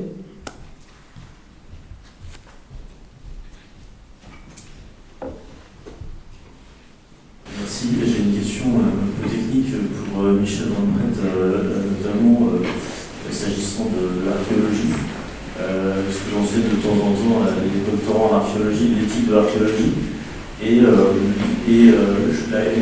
des questions pour eux, évidemment, l'ouverture des sépultures. Et le fait que ça tombe, nous, sous le code pénal, en général, je leur cite la loi, l'article 225-17, sur les atteintes à l'intégrité du cadavre. Toute atteinte à l'intégrité du cadavre par quelque moyen que ce soit est punie d'amende d'emprisonnement et de 15 000 € d'amende, la violation et la profanation par quelque moyen que ce soit de tombeaux, de sépultures, d'urnes cinéraires ou de monuments édifiés à la main des morts est punie d'amende d'emprisonnement et de 15 000 € d'amende. Donc c'est le code pénal. Oui, mais en général, je les rassure sur la finalité de recherche, oui. mais en fait, je ne sais pas exactement s'il y a une contrepartie juridique qui protège oui. autant les archéologues que les sépultures. Les archéologues sont protégés par la loi, puisque en fait, ils sont considérés comme faisant une activité en fait favorable à la connaissance de l'humanité, et donc ils ne violent pas des sépultures. Voilà. Et alors, c'est quelle loi protège? Eh bien, c'est ce que je disais tout à l'heure, c'est qu'aujourd'hui, l'ensemble des textes sur l'archéologie sont remplis par tout un ensemble de flous, et que par exemple, quand les restes humains sont considérés comme de la documentation au même titre que les papiers, ça tient pas. Voilà. Ils sont protégés, mais la façon dont la loi est écrite n'est pas... Bon, et je ne dis pas qu'elle est absurde, elle remplit son rôle, mais elle tiendrait pas la route s'il y avait un débat. Donc la loi et l'ensemble des décrets et des circulaires sur l'archéologie devraient être réfléchis. Donc je sais qu'il y a un groupe qui travaille sur éthique et archéologie, mais pour l'instant ils n'ont pas réussi à à faire avancer les choses de manière, on va dire, consensuelle et objective, on va dire. Donc ils ne sont pas protégés. Si, ils sont protégés, mais ils sont protégés sur des arguments qui tiendraient pas la route. Voilà. S'il y avait un débat, les arguments ne tiendraient pas la route. Voulez-vous ajouter quelque chose? D'autres questions?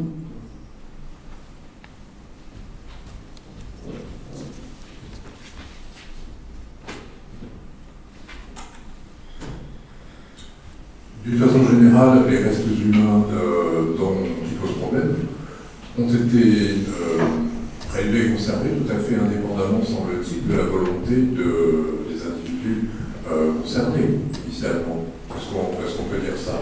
Oui, il y a la distinction, en effet, entre les prélèvements dans des opérations qu'on peut qualifier de coloniales, d'impériales, et puis des prélèvements qui ont lieu à l'intérieur même des sociétés concernées. Et moi, je serais tenté d'ajouter aussi autre chose, mais vous interroger là-dessus, par exemple, Madame Piccioni. Si on considère le cas des masques mortuaires qui pourraient comporter eux-mêmes aussi quelques petits prélèvements, alors, je veux dire ça de manière un peu malencontreuse, mais des poils peut-être de Pascal, mettons, ou de Proust. Alors, est-ce que leur statut juridique est différent? Oui, on peut le penser. Est-ce que la question se pose des propriétaires effectifs des masques en question? C'est-à-dire que, est-ce qu'il y en a dans les collections publiques? Et est-ce que, d'autre part, les descendants de ces personnages célèbres seraient, par conséquent, auraient tout à fait droit de les réclamer? Et puis la question alors du rapport à l'art. Parce que là, pour le coup, la finalité n'est pas anthropologique ou médicale, elle est mémorielle, et puis on considère le mouleur comme un artiste qui fait quelque chose avec le visage d'un autre artiste. Bon, est-ce que ce sont des questions? Je ne sais pas. Oui, alors tout à fait. Alors, ce qui les différencie, le moulage mortuaire du moulage anthropologique, c'est que le moulage mortuaire, c'est vraiment la mise en valeur de l'individu dans un but de relique, de rituel, de cérémonie, de valorisation de l'être disparu. Tandis que dans les cadres de moulage anthropologique, l'individualité est effacée, même si Dumoutier garde les prénoms, les buts, c'est de créer des séries. Et autant le moulage mortuaire est gardé souvent dans des contextes parfois ce qu'on appelait les galeries d'hommes illustres. Mais les galeries d'hommes illustres, c'était pour construire des nations. Il y a un but de valorisation d'un héritage national ou ce qu'elle appelait Anderson une idée imaginaire. Tandis que la mise en série des types correspond vraiment à une volonté de catégorie raciale. Donc les grands basculements, c'est la disparition de l'individu pour rendre l'individu un type racial et la question de la série. Alors, une collection vraiment étonnante, c'est la collection de Gall, qui était un phrénologue autrichien, mais qui est donc naturalisé français, donc il est à Paris. Sa collection rentre au muséum autour des années 30, à sa mort. Et lors de la collection des Galles, on a autant le moulage d'Homère, de Tasse, mais aussi de violeurs, d'assassins, et avec un mélange entre moulage d'hommes illustres, des moulages aussi d'Aranciens, donc on a la colonne du Belvédère qui se mélange avec les aliénés, ceux qui sont considérés des aliénés, des violents. Donc à cette époque-là, on utilise les moulages dans les cadres des Galles, ce sont des typologies humaines. On cherche les violeurs, l'aliéné, les fous, contre les poètes, l'artiste. Et ça pose un peu les bases pour une réflexion plus anthropologique. D'ailleurs, Dumoutier, il était phrénologue, et c'est Dumoutier qui crée la plus importante collection en Océanie autour de 1840 et qui fait donc partie des collections qui fondent un peu les galeries d'anthropologie au muséum en 1855. cette époque-là, les choses En fait, on est complètement pris dans nos anthropologies culturelles propres. Il y a les collections de restes humains à caractère médical ou d'histoire naturelle n'ont posé aucun problème pendant des siècles. Et aujourd'hui, il y en a une avec une forte connotation artistique et subjective qui ne pose aucun problème. Les reliques religieuses. Aujourd'hui, qui remet en cause les collections de reliques religieuses? Alors on les met d'autant moins en cause que pour le ministère de la Culture, il n'y a pas de reliques religieuses. Ah oui? Non, ils ont des objets, mais dedans, il n'y a pas de reliques. Voilà. Mais de toute façon, la société aujourd'hui ne se pose aucune question par rapport à ces reliques qui, alors, ne sont pas du tout dans la série, sont au contraire dans l'individu magnifié. Et ben non, culturellement, aujourd'hui, ça ne nous pose pas de problème. Mais comme d'autres ne nous posaient pas de problème. Et peut-être que dans 10 ans ou dans un siècle, elles nous poseront beaucoup de problèmes. Donc on est vraiment pris dans nos filtres de perception aussi quand on parle de ces questions sur les restes humains, parce qu'on est complètement... évidemment, ça nous touche tous. Une question pour rebondir là-dessus. J'ai l'impression qu'au final, l'enjeu éthique majeur qui ressort de toutes les interventions, c'est pas tant que faire des restes humains, puisqu'ils ont l'air d'avoir une existence relativement indéterminée, on peut en faire plein de choses, mais c'est plutôt quelles histoires on raconte avec. Et à ce titre, je me rends compte qu'on n'a pas tant invité des analystes de problématiques éthiques, mais plutôt des praticiens et des praticiennes. C'est-à-dire, vous quatre, vous écrivez des histoires avec des restes humains. Et la question que ça m'amène, c'est celle de votre positionnement éthique à vous. C'est-à-dire, en fait, quelles sont les valeurs que vous défendez dans ces histoires que vous écrivez? Il y avait Tricia d'abord qui voulait ajouter quelque chose. Mais je peux croiser en fait ce que je voulais ajouter avec ces questions. Donc je pense que ça peut aller dans la direction. Déjà, je pense qu'il y a une question assez intéressante par rapport à ce qui est problématique dans les collections. Donc là, dans la collection d'anatomie pathologique, où on a une partie qui est bien conservée, qui pose, pour la totalité, ça ne pose pas de souci. C'est dans un lieu médical qui est déjà le bâtiment, c'est un centre de don de corps, donc il y a un statut légal pour conserver tout ce qui est historique, mais aussi tout ce qui est don de corps actuel. Donc il y a un cadre législatif, et c'est un cadre médical. Il y a une situation qui se pose où il y a un problème. Donc là, c'est dans la question de restitution, donc la question à Strasbourg, où il y avait une demande de la Tanzanie et de la Namibie d'identifier et d'envoyer des inventaires. Et là, il y a une partie de la collection, tout d'un coup, qui alerte qu'il y a peut-être des problèmes, mais ce n'est pas la partie médicale, c'est que la question liée au colonial, qui est un peu complexe par le fait que c'est des restes humains ostéologiques qui sont de la période allemande, puisque Strasbourg était allemand à l'époque, dans la constitution de la collection anthropologique en anatomie par les Allemands. Donc il y a une double interrogation. Donc il y a en fait le fait que la Tanzanie et la Namibie étaient au courant qu'il y avait des collections, puisqu'il y a une approche plus proactive en Allemagne. Donc l'information est arrivée jusqu'à chez eux, qu'il y avait des éléments à Strasbourg. Donc la question se pose à Strasbourg, mais à Strasbourg, on est le cadre législatif français. Donc il y a la question de la restitution qui va peut-être éventuellement jamais se faire. On n'a pas d'idée, donc on a fait le recollement avec Michel pour identifier. Mais ça évoque un peu la question aussi, où est-ce que ça va aller? Et ça, éventuellement, pour moi qui souhaite, ou pour moi et mes collègues qui souhaitent attirer l'attention, donc là j'avais parlé de la recherche biomédicale qui peut avoir lieu, il y a également la question affronter ces questions de ce qui est problématique. Et le deuxième cas problématique à Strasbourg, c'est ce qui est de la collection de la période de Reich Universität, donc la période nazie.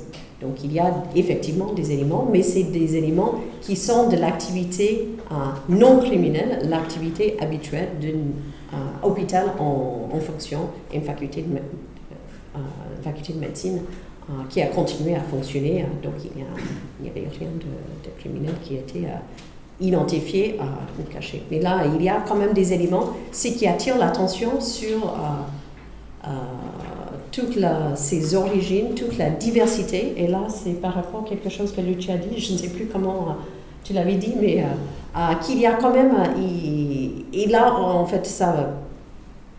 Quand on est dans une collection d'anatomie, s'il y a une exposition, quand on voit une étagère, il n'est pas visible une pièce qui vient d'une situation très violente, en Cameroun par exemple, une crâne avec, voilà, on ne sait pas comment, et à côté la pièce qui a été prélevée à l'hôpital ou à la salle d'autopsie, ils sont tous complètement, il y a un effacement de cette violence une fois que c'est dans une situation médicale ou une situation d'exposition. Et c'est uniquement par ces petites rentrées de problématiques qu'on voit qu'il y a une diversité éventuellement d'inégalités ou de violence. Et c'est tout à fait par rapport où se trouve en fait la seuil de violence acceptable et de violence non acceptable et dans quelle situation qui est liée vraiment sur des questions de la société.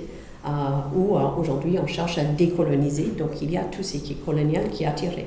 Mais dans la partie coloniale africaine auquel on s'est interrogé, on parle d'une 120 préparations anatomiques sur une collection de crânes qui dépasse 3000, collection ostéologique qui dépasse peut-être 10 000.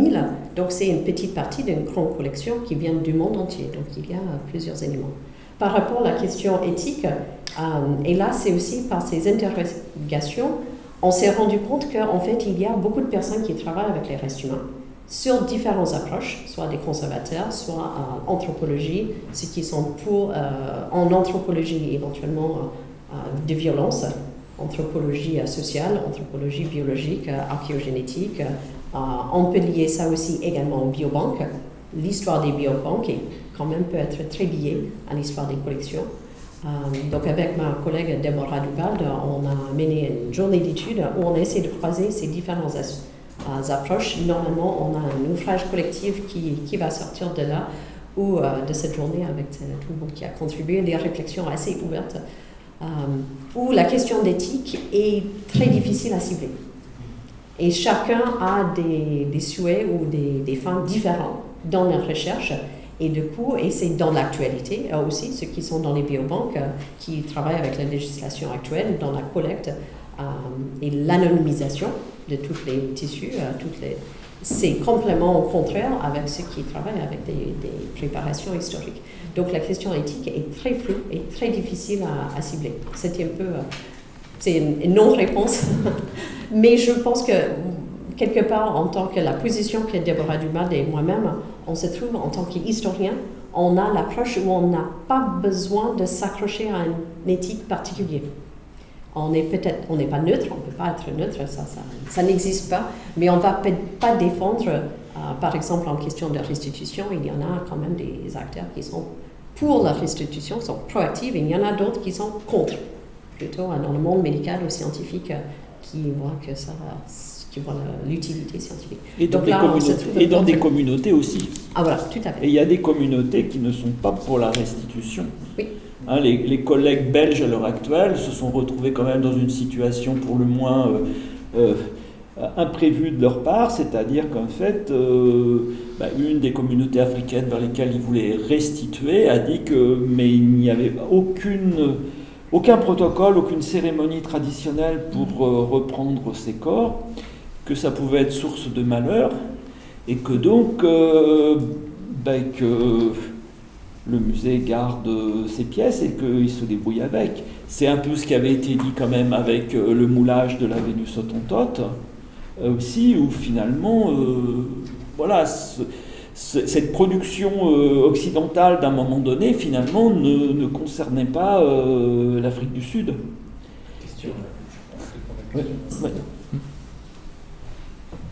Bon, merci pour tout ça. Je trouve qu'il y a une approche très complexe de ces questions-là, politiques, artistiques, scientifiques, patrimoniales, diplomatiques, etc.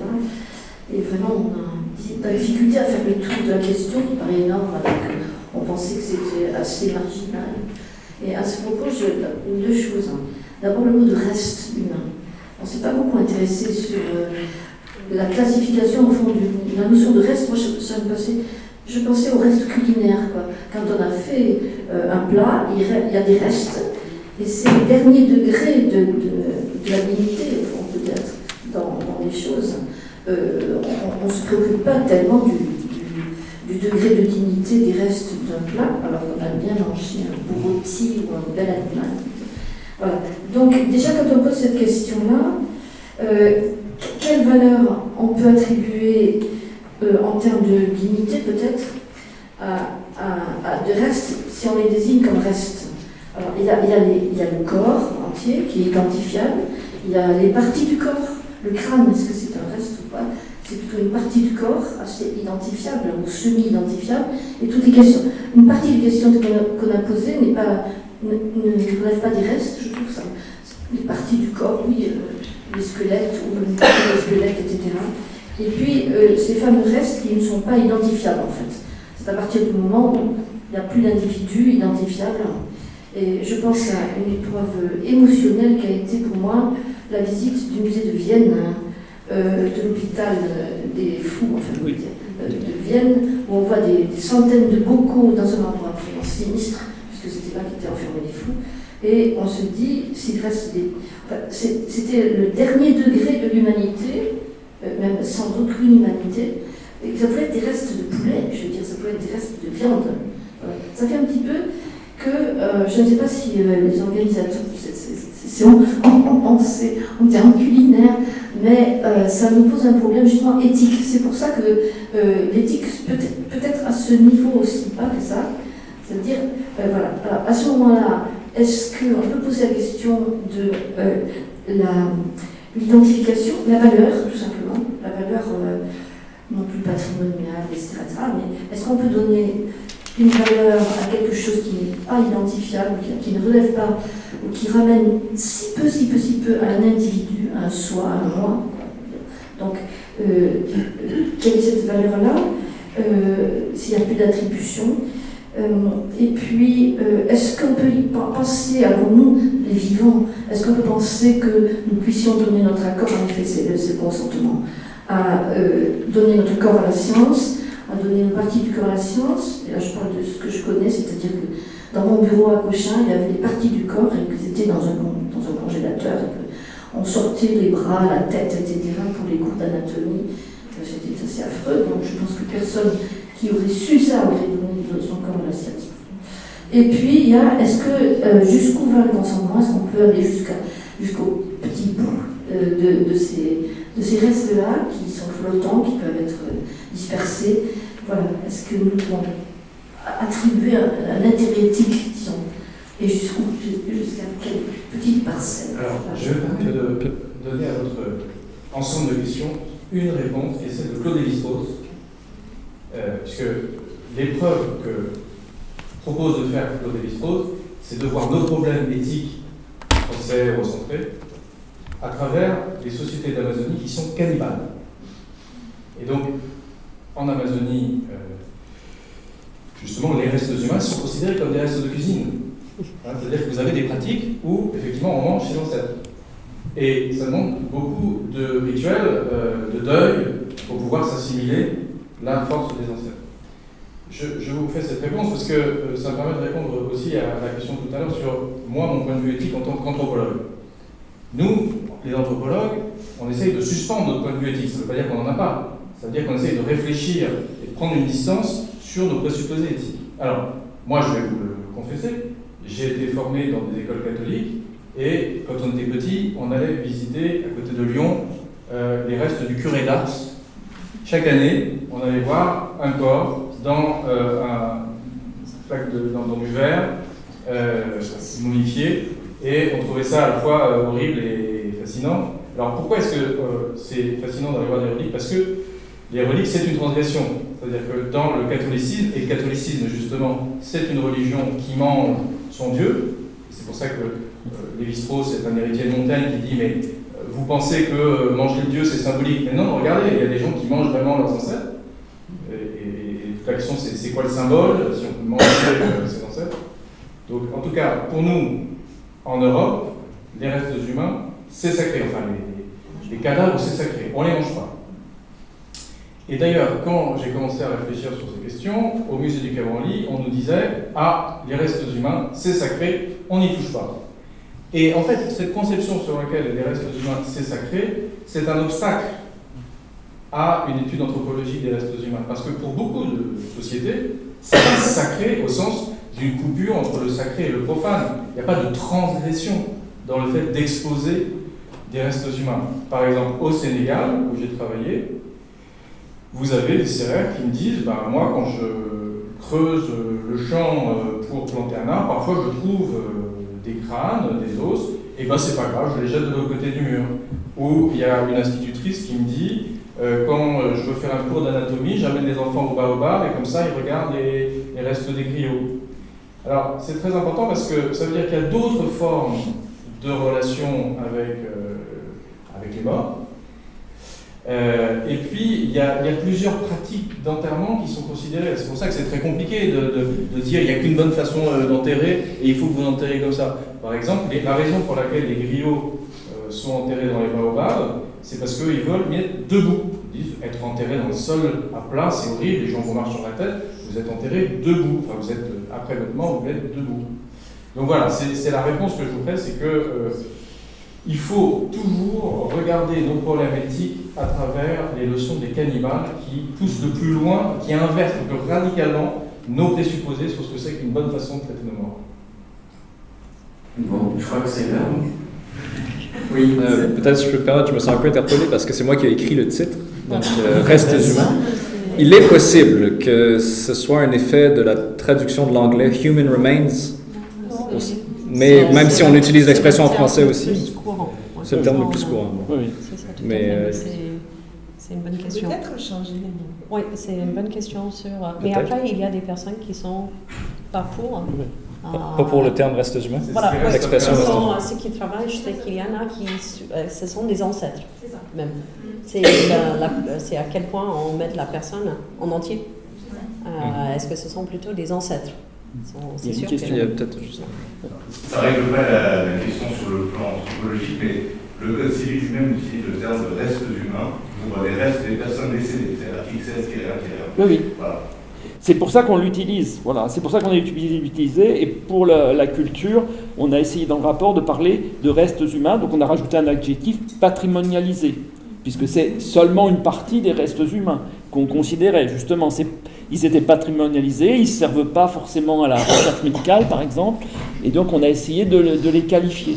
Mais voilà, le Code civil nous oblige à prendre quelque chose qui, après, ne pose pas de problème juridique et d'interprétation les uns par les autres. Donc c'est le terme retenu en droit par le Code civil, donc on est obligé de l'utiliser.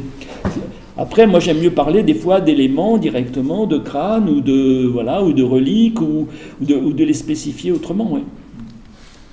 Encore une autre preuve que le Code civil nous définit du berceau à la tombe. Bon, il me reste à vous remercier pour cette séance très très intéressante. Merci d'être venu jusqu'ici et si tard pour nous présenter vos recherches. Merci à vous d'être venus. On se retrouve pour la prochaine séance du séminaire post-mortem prendre soin du corps après la mort, le 9 avril. Sur le thème des frontières de la vie et de la mort. Il y aura deux interventions. Une intervention sur les critères philosophiques de définition de la mort et une intervention sur l'agonie de la part d'un médecin sans palliatif. Voilà, ça sera à nouveau une exploration multidimensionnelle des phénomènes mortuaires. Et voilà. Merci à vous. Et merci encore à l'Espace Éthique de nous avoir accueillis.